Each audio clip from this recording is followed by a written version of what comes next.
Ahano Maktada Pukning Warol Thorom Tabi Singbu Taram Nokchari James Aguzamna.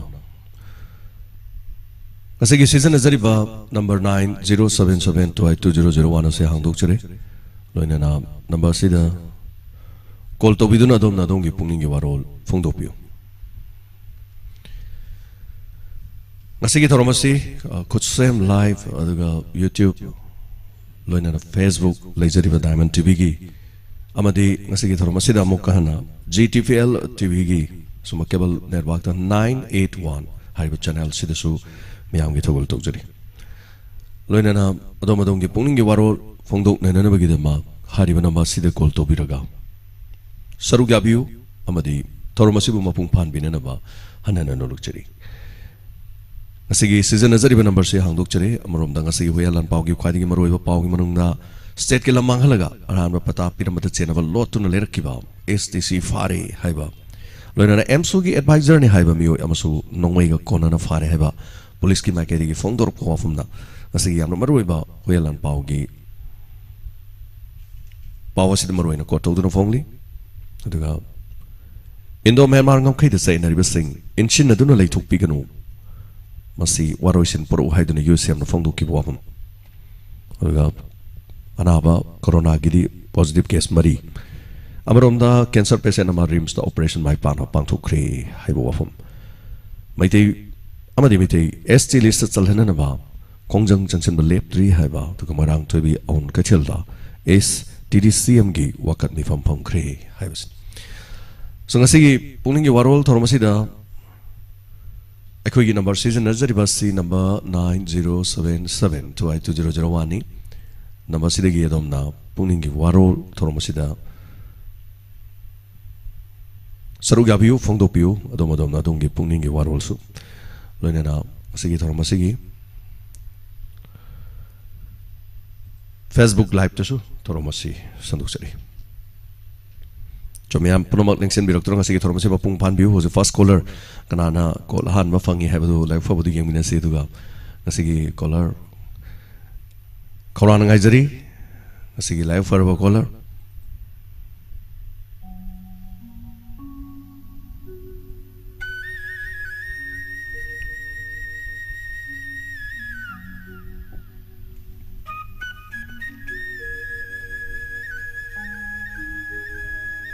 Lotus silk puthokli bi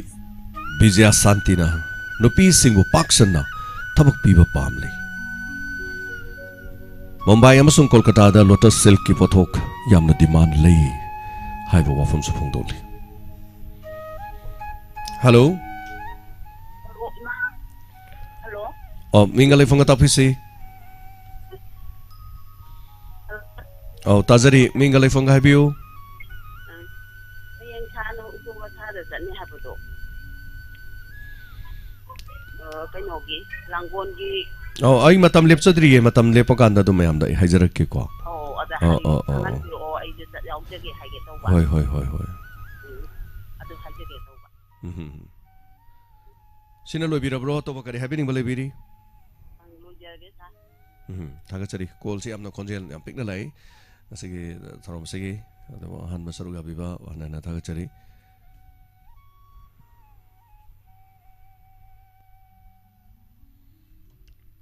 Hello Hello. Minglay from IBC? Saya kami sekarang lagi nana saya. Taram lok sari IBC. Saya kami di TV jadi yang berarti yang mengenai itu komedi wina. Saya lagi spesial itu sana apa. Acting itu mati apa ya itu saya. Madu kita ngfagi tane na khalle da aigi moto ko. Yamna. Marak ta gadi samai to bani hebado. Ai hana di oja mase udi u 100 gram ne episode 300 su bada di u gram ne 300 episode na to bada maning da samai to bane dei saksu udki bane ado khena kappa khotpa to ba de gi acting to bada adu ni sum nungai ta basu dum yaw yai tare adu gi ma pa to bada anyway mate ko makari ma apa ya biar di adu gi dom tar haje gitu basa hoi matang sum yeng minasi kari gumba ko dong chaba hek kana to ba yaw bada i mate comic kuma comedy kuma matang daga to ba yabri geng charake Thank you sir. hoi atopa kari happening bale biri tino sinalo bira bra Thank you secretary Thorom sida saru ya biri ba hamana khoina ngang mo se khoi gi leiba season na jari ba mic khai tare mic aduga phone siga khasik tang lap na basina difference ki tang lebisina ngang mo da ta bo at ba de khoina kanna law ro ga su somda ta biri ba sing konjel hong na tholo ga da ni na hai tare adu khoina mo hangi bu su ta biri ba sing su ta han jani mani aduga hanana thasik thagachari ngasigi thorom sida saru ya biri ba Facebook live ta mi hoi yamasu yam da han bagi lengsin bir li ba punama kasam ranjan tomba thagachari aduga tomba nok sekpam taram nok chari sir aduga ngasigi YouTube live streaming da laibiri ba mi hoi hauji phawgi mi chani khare hena leire ngaki manung da soidana mi lising ma khare helani khanjai aduga Shakespeare sound biagadi tapiraksi ai sound hapcharake sound jabre yang view hello si kaino pukning warol sa hoi hoi pukning warol ni tapiu ai nahan de do lila ma tai buko paisagi ahong ba haibra kainum hai maudo hana paramaga pharaktaba mana pi do nupa sibra gari so ga pi da yam phajai aina sum tongana tajabada aduda sum mayamda sum nupi ji kaida sum message oibrana khanja haitare namwai kaino dagi itam nungoi dagi nirmala athokam okay itam nungoi dagi nirmala hoi hoi yam nungai jai makha tarak pa koina anu wa puthok char pa drama sing tabi se aduga hanagi drama sing di mausa koina somda tawringe da sanduk char mangak tani haitare anu sing sanduk num hona jari habiu Picture tay cái gà đó nung thịt chúng ta xây dựng ngang chú tung ngài bên này tức là qua mình là phi su bơ lội cái thằng đang cái gì cái tắc phải cái phi su bơ ơi bên đó hoi hoi nung mà sao ra anh na là cha lội cái can đó phone đâu giờ làm bơ đó cái skin đang đó đó hoi phi su bai si kamai tàu bi bano phi su bagi thabak tàu bi bra isane yung gi cham cham na phi su bi ri ra akhoi gi dying tauba khoba muka kai ka adigi wang khai thik ka myam loi mak sure adu tauba adum se sidagi lakpa sen thok se dum kare hai tare imung manung da kana ba imung manung pu ba da khot pa da mateng oi bro kamai kamai to bi bano sina adum tawe ai di thi gi kaino su wedding gi sum po chai yon ba khot pa su dum tawram ya do hajikan di yum kai ka sangbi ni ngai se laite yum je hong ba ai tare hongak pa hai tare dom gi adayda kaino tawge do akoi nungdang gumba nungding gum thabak suba kai kam yam che sidadi yeng bagi timing je lai tabani na ta bagi thabak sida yam oi ba hai tare be spectator ai sina akoi nungdang je sti ga tappa khapa lai dana ko adum kanda sum taba oi ba sai gi thorom ga yam nunga ai adum tai loi ma ram report ke ka ai ta aduga yam nungayo cha aduga masi ahamba ju thangbo oi daw yare thank you thamjarage thagachari thorom saru ga pirak pa sigidama ngarang yo nadi thorom sikra thengba haibadu oi kre maramdi kaksing runners ki aduguma thorom ama yauna bo na ayu pung mari da hogat kiba pung mari da hogalaga pung manga swaisi da kaksing da ayu ongan mada tang sai tum da na ai tare ko adugi tang awa ba lekiba adug lorega mo Sumang Lila Festival ge isama ki muk chacha ki ba dun maram hala kan namu tayai sana basi ngam ki da hai tare hello mingalai fonga tapisi kano ne kore thangjam lai kai en hello tazari habiu kari wafam habining ba kore thangjam lai kai ki en be mula narang lila yang mong pham theng na bodo hoi kano yam nungai hai ki tong da ki ngasin da hanu tong bone hoi ngarang do loi dan theng da ni na ai jom tang la ki di khan ba adada ngasi ngalila da loi theng na gi na khan bani da spectator ya dagi pung wa yam nungai ye ai sum taram bane ko lui ta mo ju ba yaw re ko hoi nung dang ta hawe nunga lai ta tai ba hoi adu ngarang lila si kamai to bi ki ge yeng ba si bo lila si lila ro nungai yam na kappe okay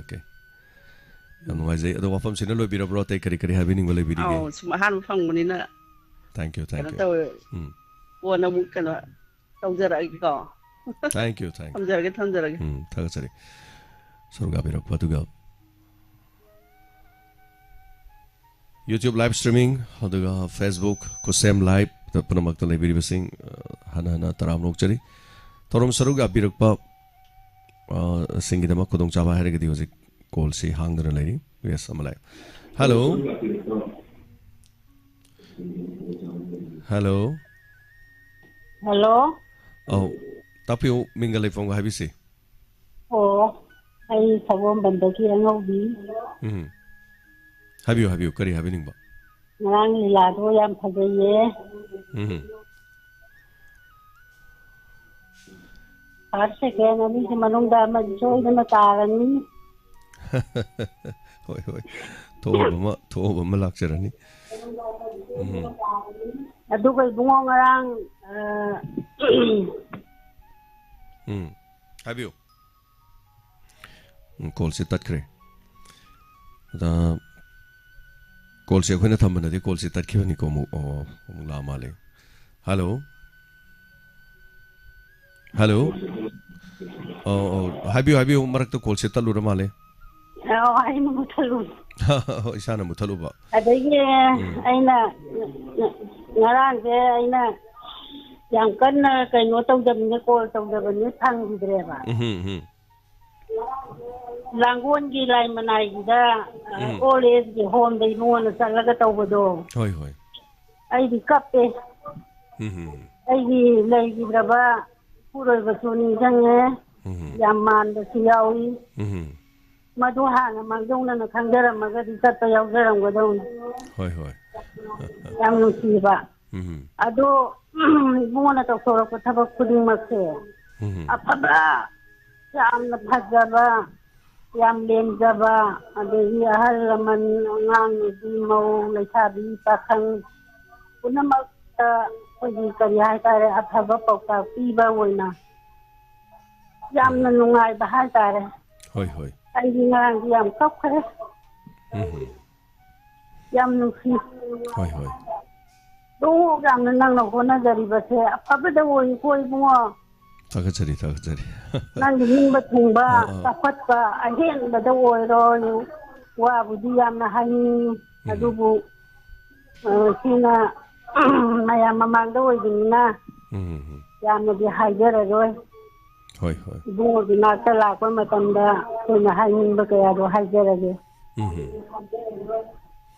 ado ngasi gi oi na di thamjara ge bungo channel si hoji YouTube ta tabi bro TV de yang bi bro TV yengi yam nungasi ngasi aina na khangdaba nei mogi waronje ni waronje ni ya de hauge ba haubo koidri pungama tarak pasai de dum haubani koine aina ot pagi kai do jano na maraka polo mu tawro bani pairak ta de so hoi akhoi du kan da phone pai ba ya da ba matam moire aduna yam nungasi Asagi ko khara khan ki koi bunga mani ai se isa khar phatabani na ne sa si sum nungai taba degi tum wat pa sigum basigi hai tare ayukta mu hogalani sa ji mu khar kalamani ngale mu sondarani ngale mu kallani adegi adum thabak si chumna adum leite hai tare thabak ma de sem sari ba mayam hojik tawri se koka mayam si lepan nate hojik leidi mayam se adegi thabak ingkha ga the adegi nuksi jaraba gi silnau anauba yauri ba singda thoronggi matang da wari tanaba aduga hena chokhan na ba haitare khoi tanadana adagi numidang te matam tawgadaba mayam se tanari aduga kaya amasu haitare kathok pangamba aduga irepa giramda masigidama chen jong mangama na hakyasu khoi khorang na ngai haitare so tension jagi thagachari hanana chomani hakchang faragadi punamak loina yaba ngaktani aduga ole songgidu aina ngasi su Facebook page amadi YouTube to su thagachabane matek ama mayamna su yengbiyo aduga kara share to biyo langol gi ningthau lekai khaktagi natana aina haijagibadani 2022 gi horukpada aina haijagibado manipur gi mafam khara da leiriba singa se ada ipa saklaba leiriba mayam se si manak ta chatana khothane koi sumaina khara tawmina se na haibado dugi mathangdagi demo orphan da khara chatpa ko sumaina mo awana gi da sumateng pangba akoi kana su nungai ya phaba ka su yaude ada isa jo ina maijari dun yung kai sadana khotana ka su tawba leite aduga haitare sum punsi nomugi hingliba day to day hingliba punsi gi yawol sida tot na tinana haitare migi mateng kharang pang adagi khoi masen khara hek punchina sumaine hek tawsigi haitare so mathang caller ma lai hello ming amad lai phom haibise hello hello ming lai phom ga haibise ai men than dagi sinam khanti sinam habiu asina amada hoye oh adu manaroi ani do amadu kitang sound lai thabira diam nungai hoi amadu kitang thambira mo isa kitang mapan da thopiro wari sana ba yadre nang tho sai tho alida aina sum hachang ge sum inu nuai ta ba alida sum kokse sum inu nuai ta ba dugi sum kadi tobiri no isa bp le bibro isa je bp je lai tare adai nga cholesterol wang ba je ai je cholesterol je ai nga ha ge dun la le tani le ram ne ba adai da ayana adadi kashi normal ne bi ha kanana haino cholesterol do chani da normal ne na hari mi du bo adu thaja biru no adu hat lage na tawri ne na chani du le du kasu taw di hai do chani du yam tin wanga jani aduna cholesterol ni chama gi makha da lege dong ne chama gi makha da saba thakpa jibo thau tum di char no thoi cha di chadre kasu kai de da khitang sum chaba du di karim kai de thau tum cha re na nap law ne hekta to laga chaba do yen ga thong da nga ga thong da koi thau gi marek mayam yaw ra chaba do adu gu du fatte ha be wani machum khitang chaba yorum khitang ngau ba odagi kangau khitang ngau ba hawai thong da maroi marang ngau ba gi khitang hap do adu na gai de ka su to ponte da adu na ta ba khoi gi yam cha san bidra lore haizari ba ko aduna cholesterol wang ba haisi cholesterol nem na bagi yam lei ba guli me ama adu doctor am tanga medicine doctor ra khara tana bi adu na tradi ke dongni hai khanda cholesterol do 200 sum lei tar gadi adum kuira roi ba diabetes soi narani bp su leirani adu rogadi hari ba singse cholesterol dagi anaba chi loi howe ba akoi ge cholesterol wang masina koi gi chakhau gi makha da lei ba pancreas da inflammation to ba ina koi gi mai ho da sa handoi ni mathau to holoi duine ba khara leira kanda aduna chaning thangni holoi tumban nungai loi chaba takpa yara roi adagi saugalani mina ngang ba paktaning roi adai sa ju tension na dum leirani adai di kedorani bp so dum yaurani puna maksing ase aduna kamtang do yeng thon janinge ai di khara doctor afabam da ko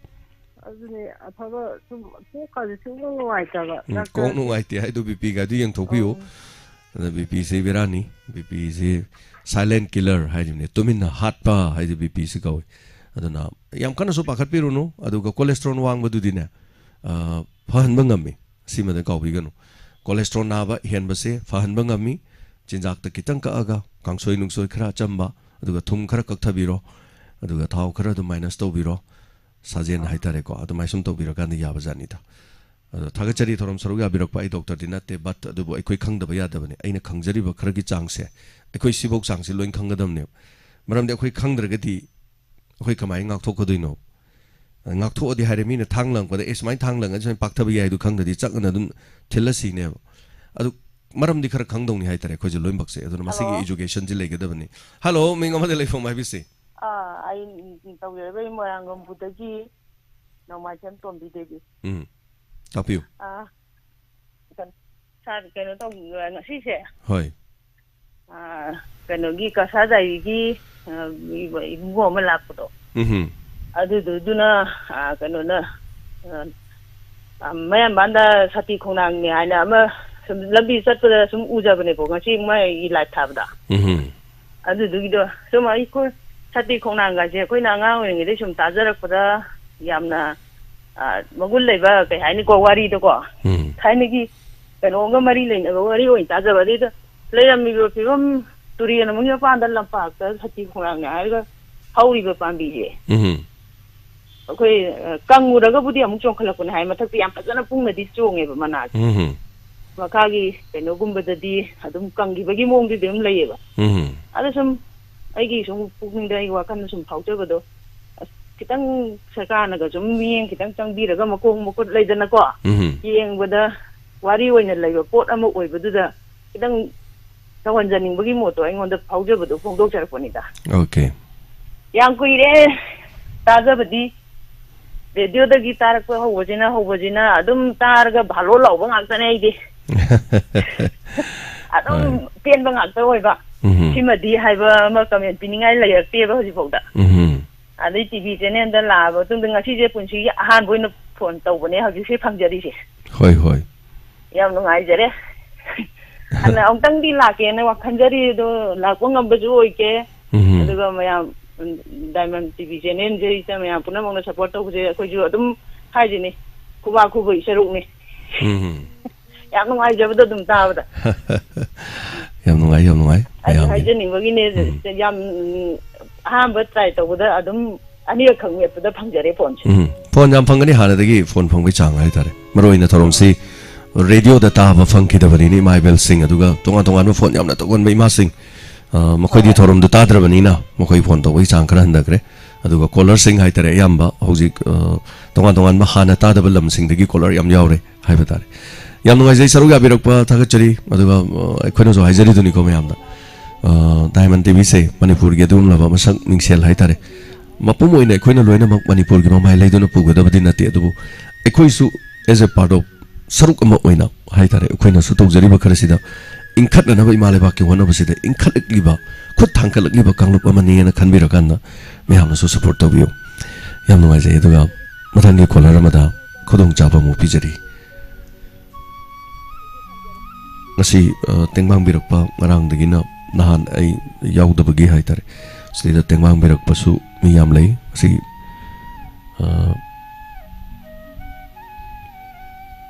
tagachari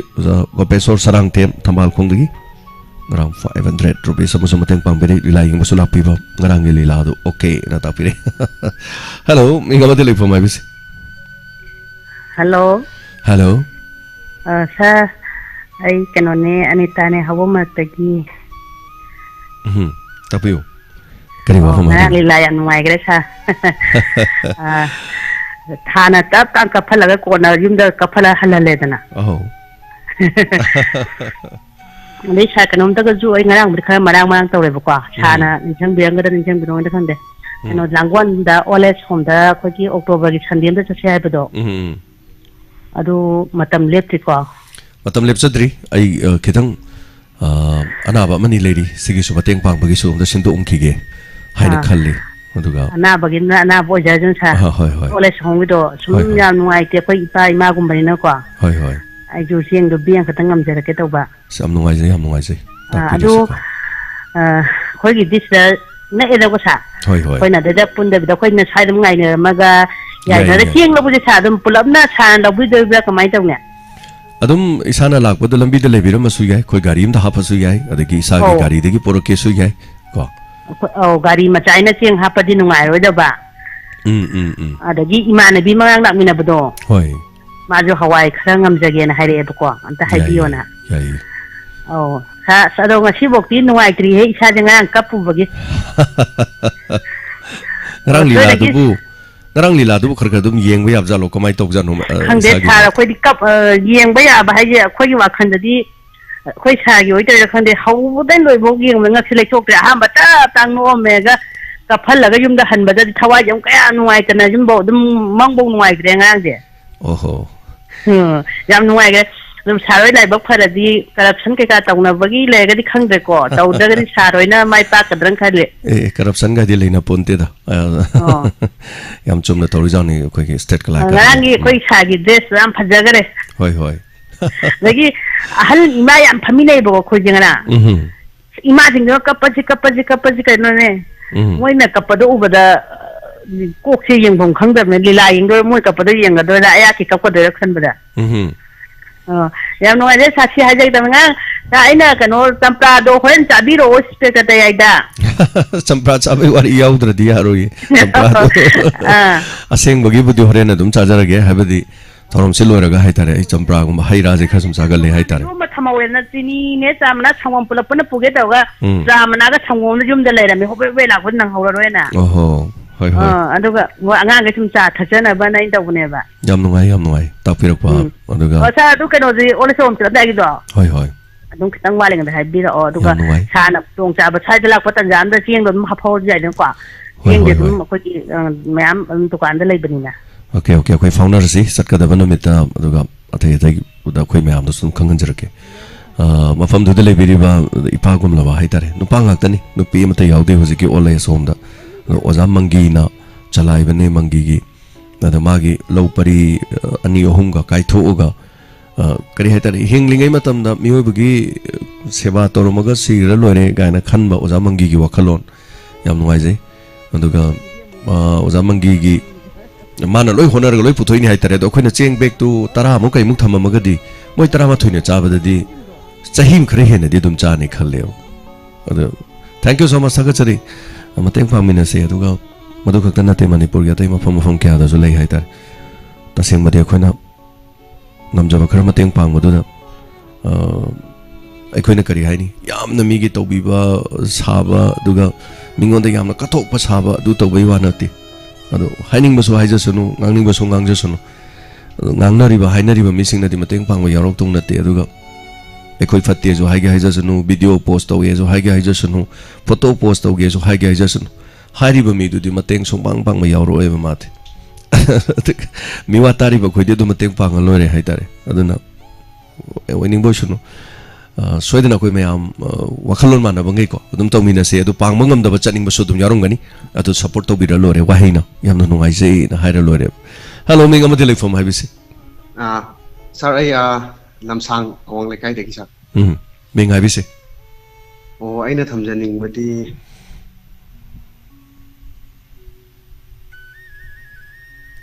ꯂꯦꯝꯕ ꯃꯉꯣꯝ ꯑꯗꯣꯝꯒꯤ ꯐꯣꯟꯁꯦ ꯑꯗꯣꯝꯅ ꯑꯗꯨꯝ ꯊꯝꯈ꯭ꯔ ꯃꯥꯜꯂꯦ ꯑꯃꯨꯛ ꯍꯟꯅ ꯇꯧꯕꯤꯔꯛꯄꯗ ꯀꯩꯁꯨ ꯀꯥꯏꯕ ꯂꯩꯇꯦꯀꯣ ꯊꯥꯒꯠꯆꯔꯤ ꯁꯔꯨꯛ ꯌꯥꯕꯤꯔꯛꯄ ꯑꯗꯨꯒ ꯀꯣꯜꯗꯤ ꯑꯗꯣꯝꯅ ꯅꯦꯠꯋꯥꯛ ꯌꯥꯗꯕꯒꯤꯔ ꯀꯩꯅꯣ ꯈꯪꯗ꯭ꯔꯦ ꯍꯜꯂꯣ ꯃꯤꯡ ꯑꯃꯗꯤ ꯂꯩꯐꯝ ꯍꯥꯏꯕꯁꯦ ꯍꯜꯂꯣ ꯒꯨꯗ ꯑꯐꯇꯔꯅꯨꯟ ꯑꯣꯖꯥ ꯖꯦꯝꯁ ꯇꯔꯥꯝ ꯅꯣꯛꯆꯔꯤ ꯑꯩ ꯍꯥꯏꯕꯤꯌꯨ ꯇꯧꯖꯔꯤꯕ ꯑꯩ ꯁꯟꯖꯤꯠ ꯃꯣꯏꯔꯥꯡꯊꯦꯝ ꯎꯄꯨ ꯃꯈꯥ ꯂꯩꯀꯥꯏꯗꯒꯤ ꯑꯣꯖꯥ ꯁꯟꯖꯤꯠ ꯇꯥꯛꯄꯤꯌꯨ ꯑꯣꯖꯥ ꯖꯦꯝꯁꯀꯤ ꯑꯩꯈꯣꯏꯒꯤ ꯅꯍꯥꯟꯒꯤ ꯑꯣꯜ ꯑꯦꯖ ꯍꯣꯝꯒꯤ ꯊꯥꯒꯠꯄꯤꯕꯗꯣ ꯎꯕꯗ ꯌꯥꯝ ꯅꯨꯡꯁꯤ ꯄꯨꯛꯅꯤꯡꯗꯀꯣ ꯍꯣꯏ ꯍꯣꯏ ꯅꯨꯡꯁꯤꯕ ꯑꯍꯜ ꯂꯃꯟ ꯑꯩꯈꯣꯏ ꯁꯝꯅ ꯍꯥꯏꯔꯕꯗ ꯑꯗꯩꯗ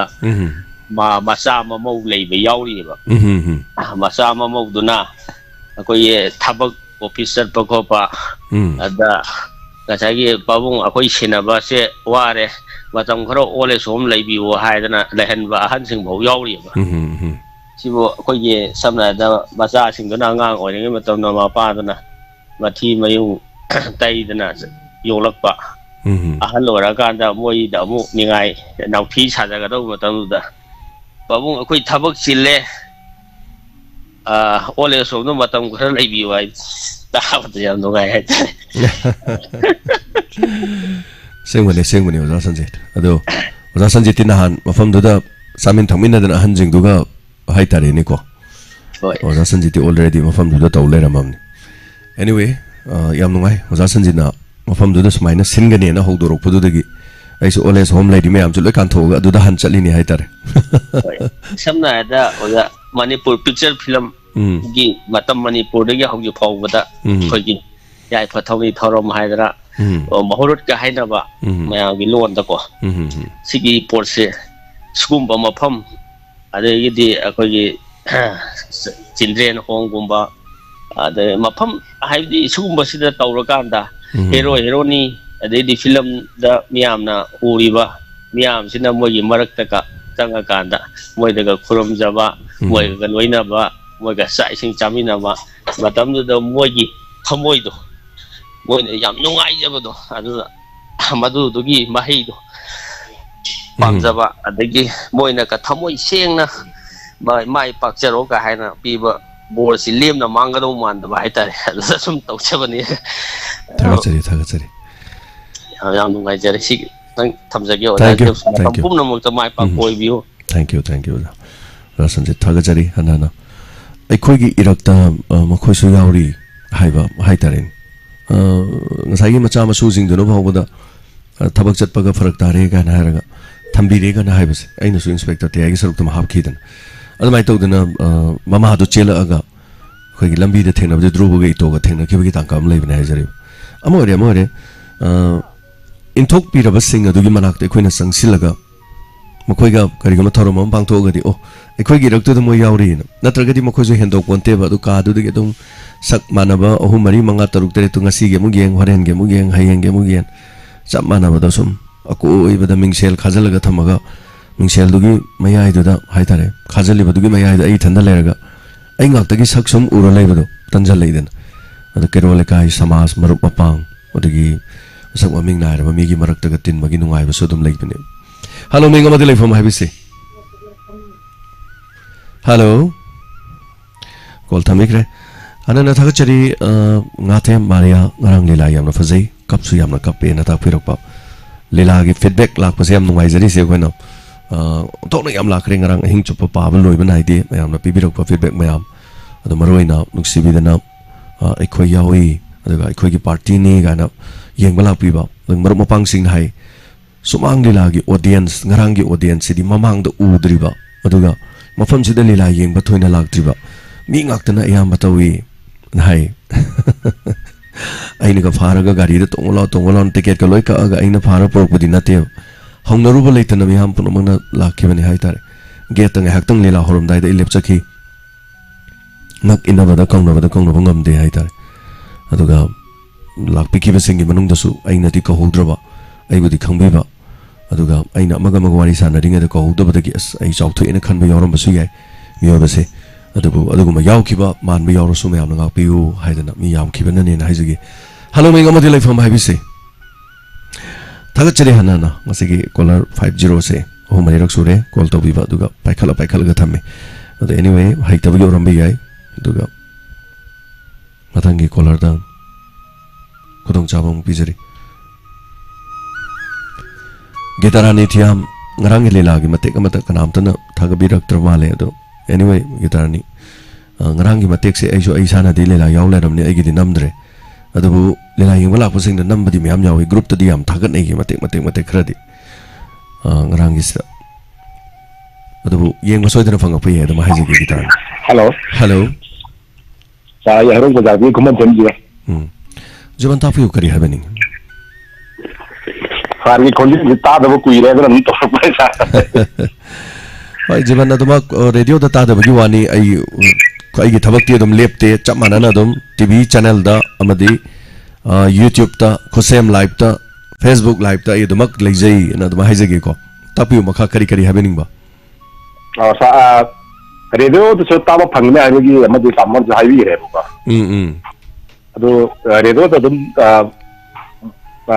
FM bona ma la ka di ra ka mo jiban maybe dum lak pi ai manipur pak chawi ko manipur pak chawi radio leita ba mafam da radio tanar pusi ai kana na khangi moirang da radio tanar pusi ai bisempur da talak pi ai nambo da talak pi ai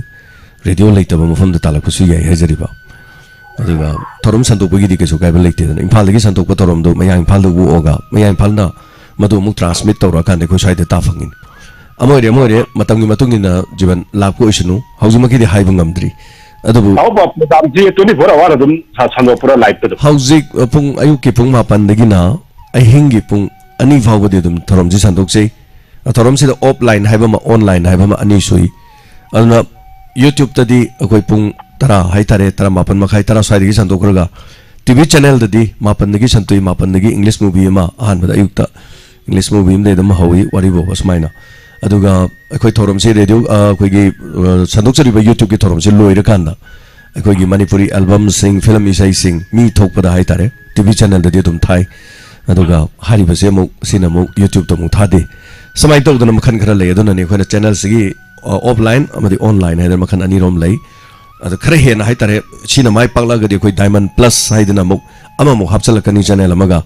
adana mathang ina hai tare so mathang sum tawjara ki kari la iba kari thoiba ngambre yeng jage jiban tapi sa radio silen lakko e su sara hari kon na paun bi hena ngai sa hoi radio da taba tv yeng ngam da ba id tv leibang ngam da ba gina tana tv gi mamang da leibang ngam da ba lei samna har da sana sa bai se tv tharaga tv du yengaga sana sa ba nungai te da hoi adu tv du na kan du da samaga cable du kot piraga tv gi sound du tharaga tabak subadi yagani akhoi gi si minna yenga ba adu mukumai oisum oibudu din nate hai tare ngangjari ba I ugani habi wani adu I udrasu te video tharaga khonjel tabi ba kaisu kai ba leite anyway adu ga tonga LCO sing adu GTPL gi cable network sing akhoi hena anobo cable network ni aduna hariba cable network si hena chawkhan nabagi dama miyam punamana tonga tomba MCD TV aduga GTPL gi cable network code piragadi aduga code pi ningo lerga so ai tare information ai koida dum lobiu aduga hariba singsi hena adama gi television na unana ba aduga matamna so one boss hoidena proportion matamni matungina madudi keno hai kana ko sanduk chari thorom se all cable network to leni yaw taraga de menu ai dori ne jariba sing goto de yaw godam ne habadi leite hello hello mingalai phong habi si sarang kwat maning lai kai degi kini tapi kari habi ningi sarung degi lila hai bodo adu lila nungai hai badi dajare duga lila dugi maming duga hai laklaroi amugening tha hai ba kai sa do koi niti me ama adu lila do to dian hai na ba du maming angana na taga chari maming khangdra so dum koi yaw balila koi khangbu hai ri yare ko ai yaw do ba ru ra de mu phangoi ba ona taina chakra aduga party duna sangai ya bane taga chari thorom sida saru ga biramba aduga mathangi color mada khotong chaba pijari usarani thokchom ngarang lila yamna fazai aduga always home da chatpasu yaujage haina tapire thank you so much taga chari soidele yawbiu always home gisu matam lecture ke october da chanana ba hona minasi aduga hello hello thawal how khadagi kaka kumar oi soidun oirangani khale habiu kari habini keno khoji keno ja taimanda keni video station bira tawji ayuta yingju wa hiton radio station bira taweba bira tawdi hanadi yari ne mutam da yanu mai me uji ndang ga yok sila ku pha bang songumde adu kaka na pau tabi drabra id radio du ga mari leina jadre id radio du gi patha jare adu ga ai oiba ai tare diamond tv haidana tv channel mo ina tawjare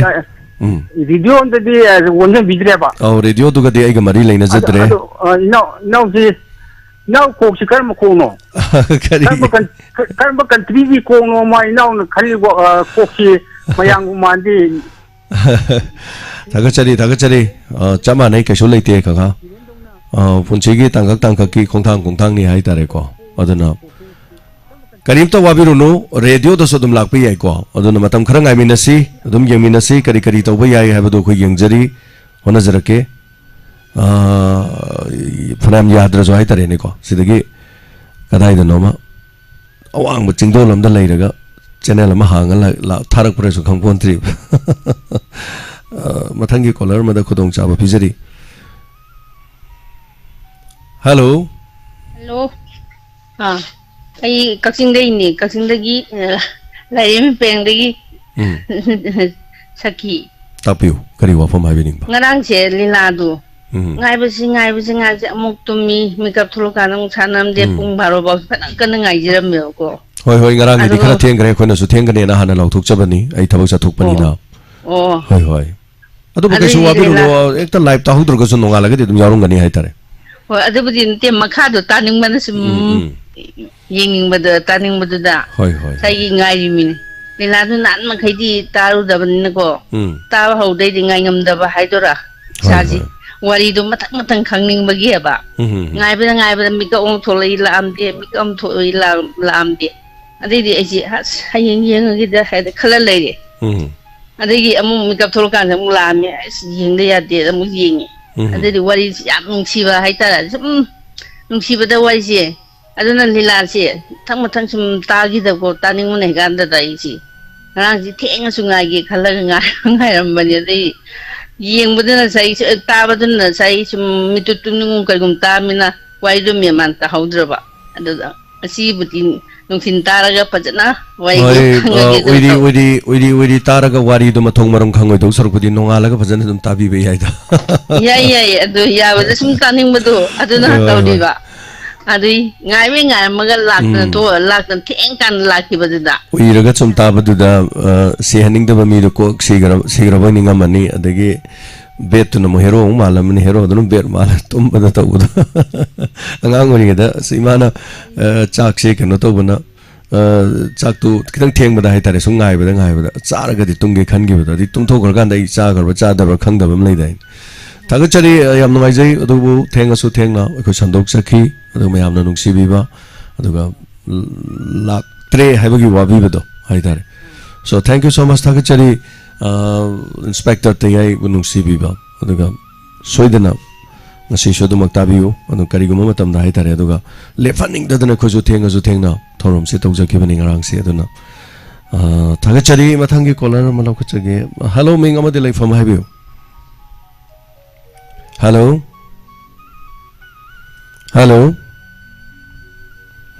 thank you so much call to biba call toruga khumdaba caller sing se kharamadi tanadrira kari torino di khangdre ko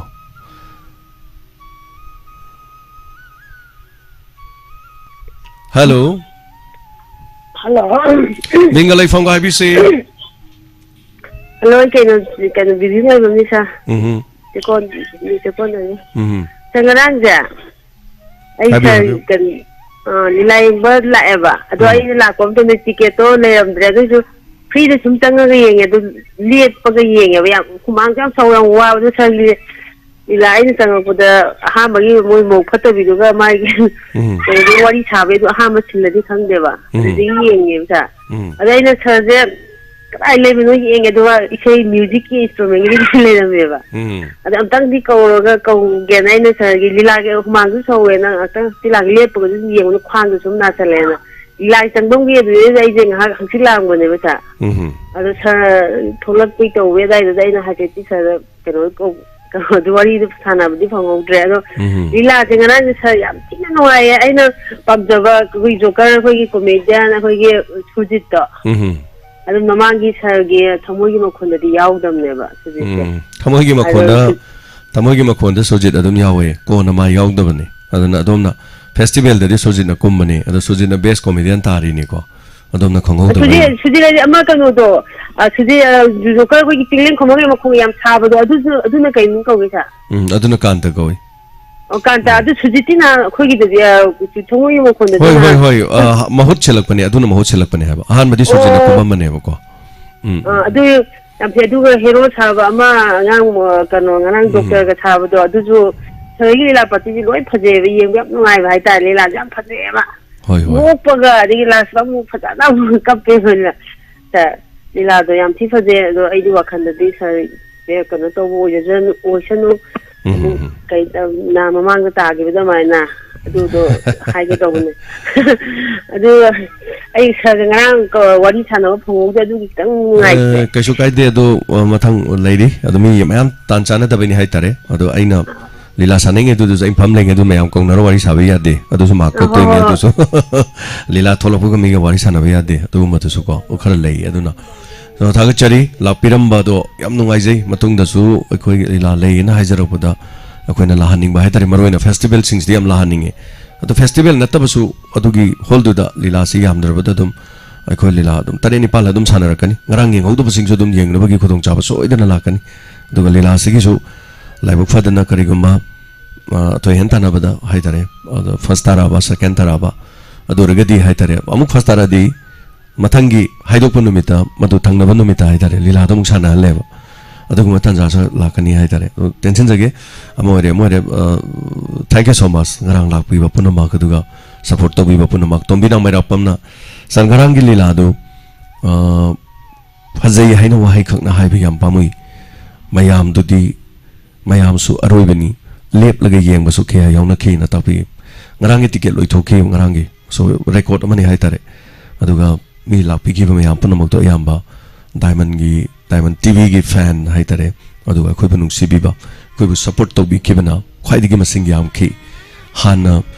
ticket paisal ga leiba haibadi khoi gi season card pai ba mi khara mi kontra mu yang khai mu na tana atai ayamadi khoi gi supporter ngak tani na duma haijege mathangi caller lo khachage hello ming amati like from habis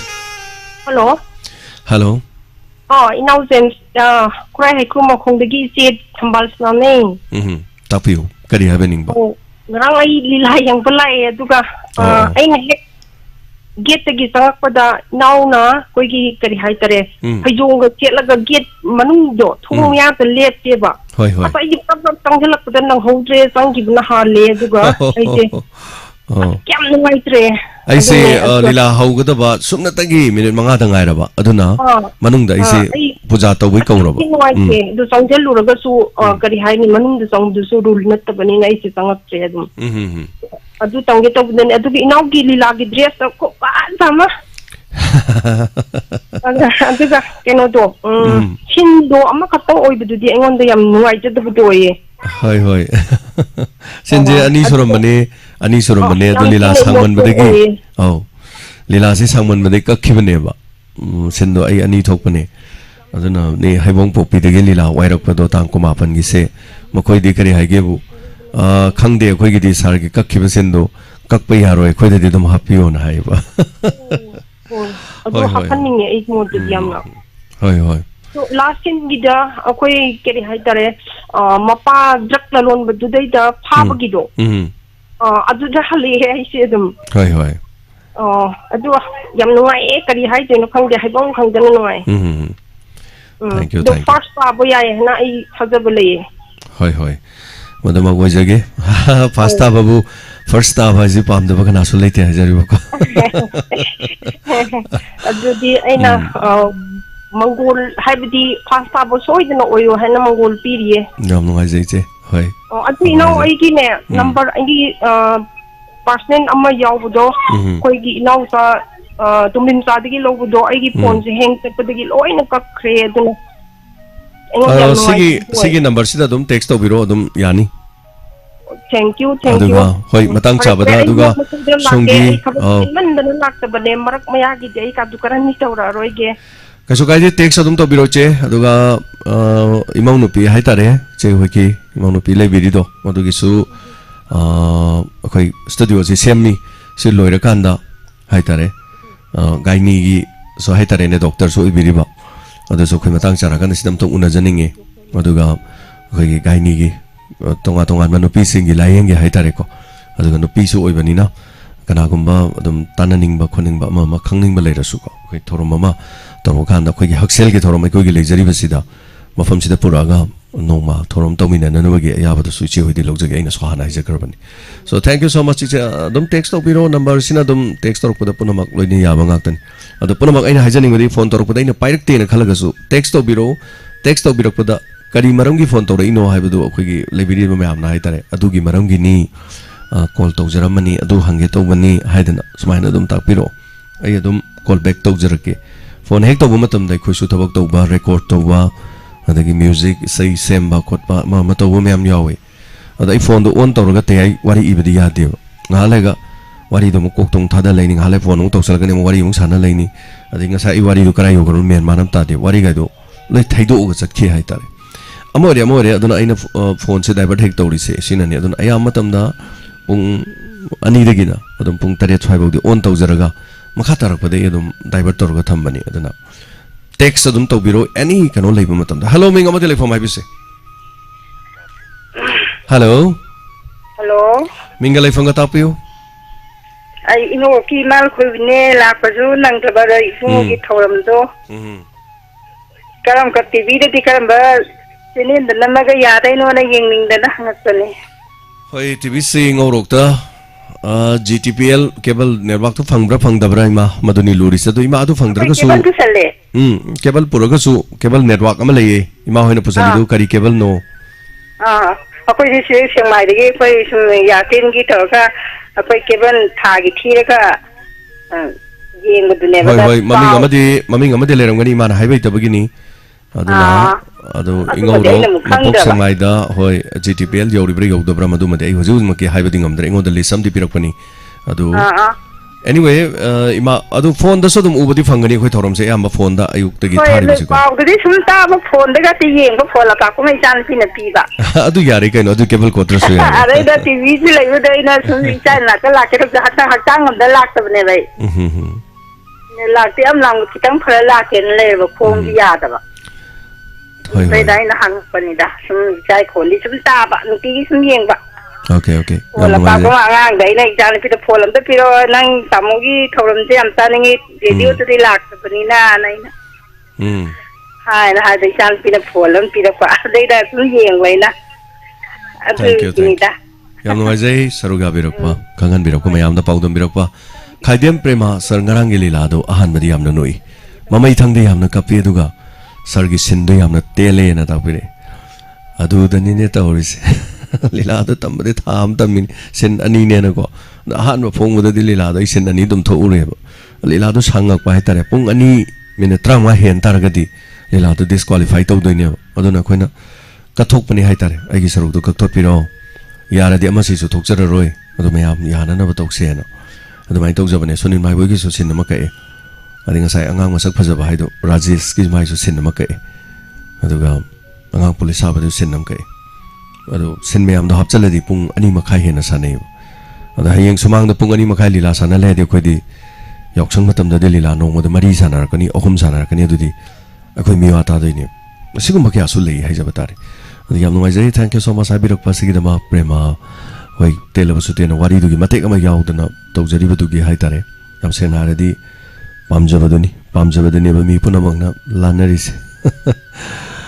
thank you so much adu Shakespeare yaradi call to biradi am no ani Shakespeare na video matem su tharak pani adu ai video si Shakespeare video si kamai tawjo haibano Shakespeare na call to biradi thorom si de hena no ngai ni na khale adu Shakespeare thorom tabiragadi Shakespeare na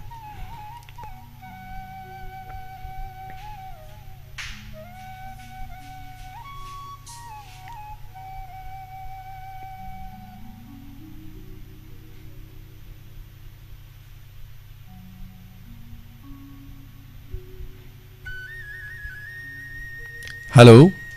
Hello. Minga madilay from IBC. Oh, ay pan subscribe bazaar dagi longjam mepsa. Habiu kare habining. Mugi inspector tayai adagi pungning waron yam nungai na taji haje kena tawjarapan. Tapiu. Oh. Adu ngasi pol ha ba phang bane. Adu dana ko mathang dam tawjarage. Ai yam haining bin lai ba do ju ha phang bani na ko. Hoi hoi. Thamjarage. Hoi thagachari.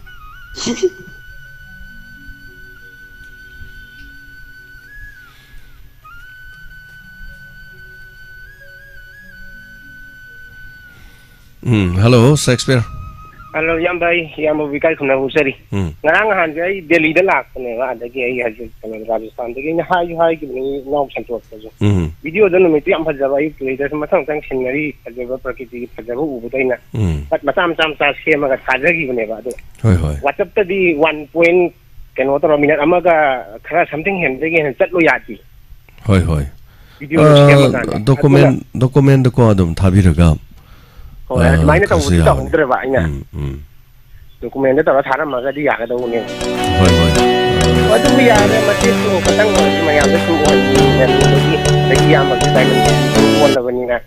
Cuma tu lainnya kata semja thagi lagi begini. Ham bagi tu ada tu hai thabi yo yang. Akon bagi inau na thabi rakpa. Kalau saya hazari, kena. Screen tu uhle hai tare. Wahong gumba kari no chaba khotba to widum yawi makhada tara leiba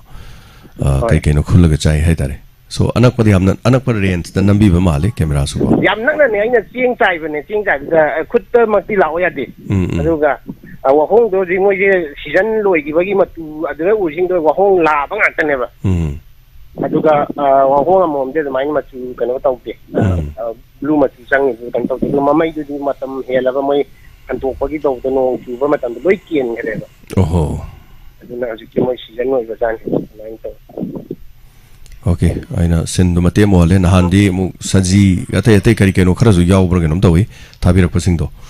Matang tharak pu ai loina makti ngasi gi keno da pusan badin ngaudre amaka ai pulap pulli jala na ungkhalo bani adu yam ngai jai uhan birak pa hai tare mausa gi koi sai de dis mai no ubna te hai tare. Adu ga koina train da kari de chat pa kan da tongan ba tai state sing power ga lak badai tare labuk ta adigi wahong ga ji dum chat la ga lewa khodi wahong do direct ju do u na tan u jaba na te do ada makhoi di mahi marong matu mafam da ga uri ne adana so akhoi tu kabul lamjaw da saji le hai si sangai le hai si akhoi yam seng ha kana excursion chal yeng ba da saji dom ta lakti na torbin tha la yeng u phang da na ko mai to su mem yawe ju da ga di muk leibu nu u ba idare so thaga chari Shakespeare mayam da share to birak pa video mate ma share to birak pa Delhi da la khung da adana u ba khra idare ko to birak pa sagi da mak thank you so much thaga chari hello Sir. Mingalai phone habisi? Sir, I spoke on Tendagi Sunita. Tapu, Kari Habini. Ahan Bada Sabu, Ekna Butcheri. Tapu. Sir, I Pukning the Warol of the Hijagisa. Have you? Sir, Sargi state at Tayai. Matamatangi over Isukaya Pukatituna. Castle with a Pukning boxing. Bibi Bagitamata, Sabahan Takasari. Sarangasi specta tayai wari to yamna nungsiye dagi yamna nungai bazu phawe mit dagi pi ta ge phang de sa nga sai di ot pane phang de sa do akoi gi sar gi diamond tv da akoi gi naw pi punima na ma le ko adu du ga ma chu dum specta sar specta tayai dagi puni gi waron je ta je ba do ibani sar gi diamond tv da chasin hainari sa Aduh sir, wapun tahu aja ke? Habio.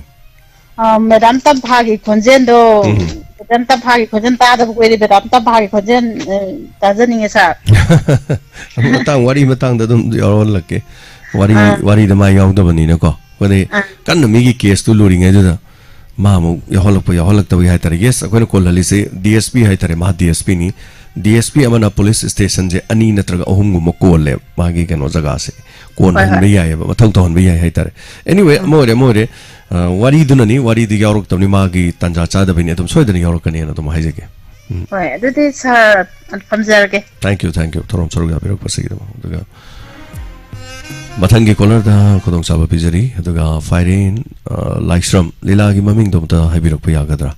YouTube te yeng ba yagadra ta pi YouTube te di yeng ba yaroi lila du ngarang phong YouTube te thagal di lila party loi jara hen sirani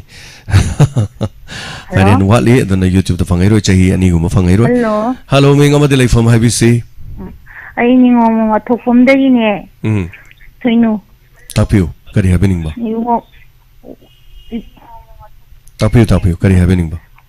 wam ta haye ge ta uni da ibungo gi ma ho chilaga olen sapam olen na ne sapam olen ta ubudo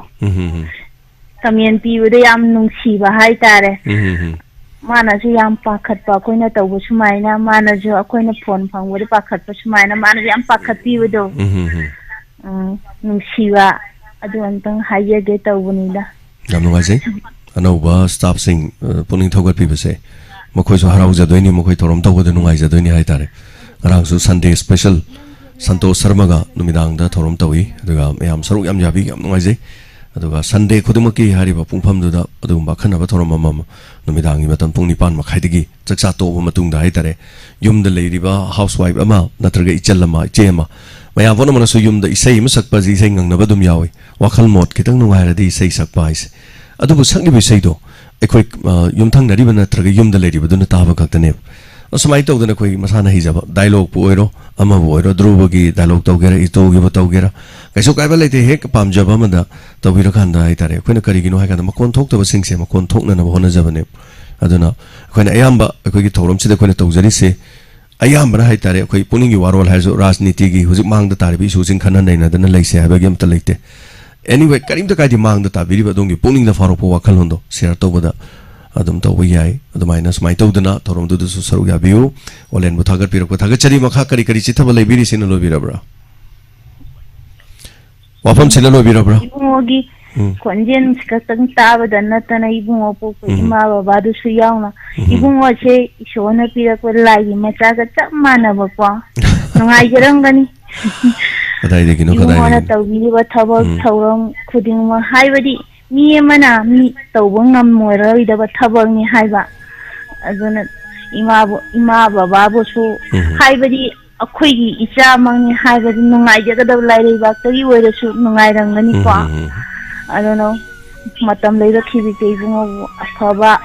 ꯅꯨꯡꯁꯤ ꯅꯨꯡꯁꯥꯡꯕ ꯇꯧꯔꯨꯕ ꯊꯕꯛ ꯈꯨꯗꯤꯡꯃꯛꯇ ꯃꯪꯒꯣꯜ ꯑꯣꯏꯕ ꯑꯣꯏꯕꯤꯌꯨꯅ ꯍꯥꯏꯖꯒꯦ ꯇꯧꯕꯅꯤ ꯃꯥꯅ ꯊꯥꯒꯠꯆꯔꯤ ꯌꯥꯝ ꯅꯨꯡꯉꯥꯏꯖꯩ ꯍꯥꯏꯕꯤꯔꯛꯄꯁꯤꯒꯤꯗꯃꯛ ꯑꯩꯅ ꯑꯩꯕꯨ ꯊꯥꯒꯠꯄꯤꯔꯛꯄꯗ ꯑꯩꯅ ꯀꯤꯖꯩ ꯍꯥꯏꯖꯦ ꯁꯤꯅꯤ ꯀꯅꯥꯒꯨꯝꯕ ꯇꯥꯕꯤꯔꯀꯥꯟꯗ ꯑꯁ ꯄꯨꯛꯅꯤꯡ ꯋꯥꯔꯣꯅꯤ ꯃꯣꯏ ꯊꯥꯒꯠꯅ ꯂꯩꯔꯦ ꯃꯣꯏ ꯑꯗꯨ ꯇꯧꯔꯦꯅ ꯍꯥꯏꯈꯤꯗꯣꯏꯅꯤ ꯑꯗꯨꯒꯨꯝꯕꯒꯤꯁꯨ ꯑꯗꯨꯝ ꯅꯨꯡꯉꯥꯏꯇꯕꯁꯨ ꯂꯩ ꯑꯗꯨꯕꯨ ꯑꯃ ꯑꯣꯏꯔꯦ ꯄꯨꯛꯅꯤꯡꯗ ꯐꯥꯎꯕꯤꯔꯛꯄꯅꯤ ꯇꯧꯖꯔꯤꯕ ꯊꯕꯛ ꯈꯔꯗ ꯃꯁꯤꯡ ꯊꯥꯕꯤꯕꯅꯤ ꯀꯩꯁꯨ ꯀꯥꯏꯕ ꯂꯩꯇꯦ ꯍꯜꯂꯣ ꯍꯜꯂꯣ ꯃꯤꯡꯒ ꯂꯩꯐꯝꯒ ꯇꯥꯛꯄꯤꯌꯨ ꯁꯥꯔ ꯑꯩ ꯄ꯭ꯔꯃꯣꯗ ꯀꯧꯗꯦ ꯁꯤꯡꯖꯃꯩ ꯆꯟꯅꯄꯨꯈ꯭ꯔꯤ ꯏꯝꯐꯥꯜꯗꯒꯤ ꯑꯣꯖꯥ ꯄ꯭ꯔꯃꯣꯗ ꯇꯔꯥꯝ ꯅꯣꯛꯆꯔꯤ ꯍꯥꯏꯕꯤꯌꯨ ꯀꯔꯤ ꯋꯥꯐꯝ ꯍꯥꯏꯕꯤꯅꯤꯡꯉꯤ ꯀꯔꯤ ꯊꯝꯕꯤꯅꯤꯡꯉꯤ ꯌꯥꯝ ꯅꯨꯡꯉꯥꯏꯖꯩ ꯁꯥꯔ ꯐꯣꯟ ꯔꯤꯁꯤꯞ ꯇꯧꯕꯤꯕ ꯅꯨꯡꯉꯥꯏꯖꯩ ꯁꯥꯔ ꯑꯩ ꯀꯩꯅꯣꯝꯇ ꯍꯥꯏꯖꯒꯦ ꯑꯩꯈꯣꯏꯒꯤ ꯍꯟꯗꯛꯀꯤ ꯃꯥꯔꯆ ꯊꯥꯁꯦ ꯊꯣꯛꯈꯤꯕ ꯃꯥꯔꯆ ꯊꯥ 2022ꯒꯤꯁꯦ ꯍꯥꯏꯕꯤꯌꯨ ꯃꯁꯤꯗ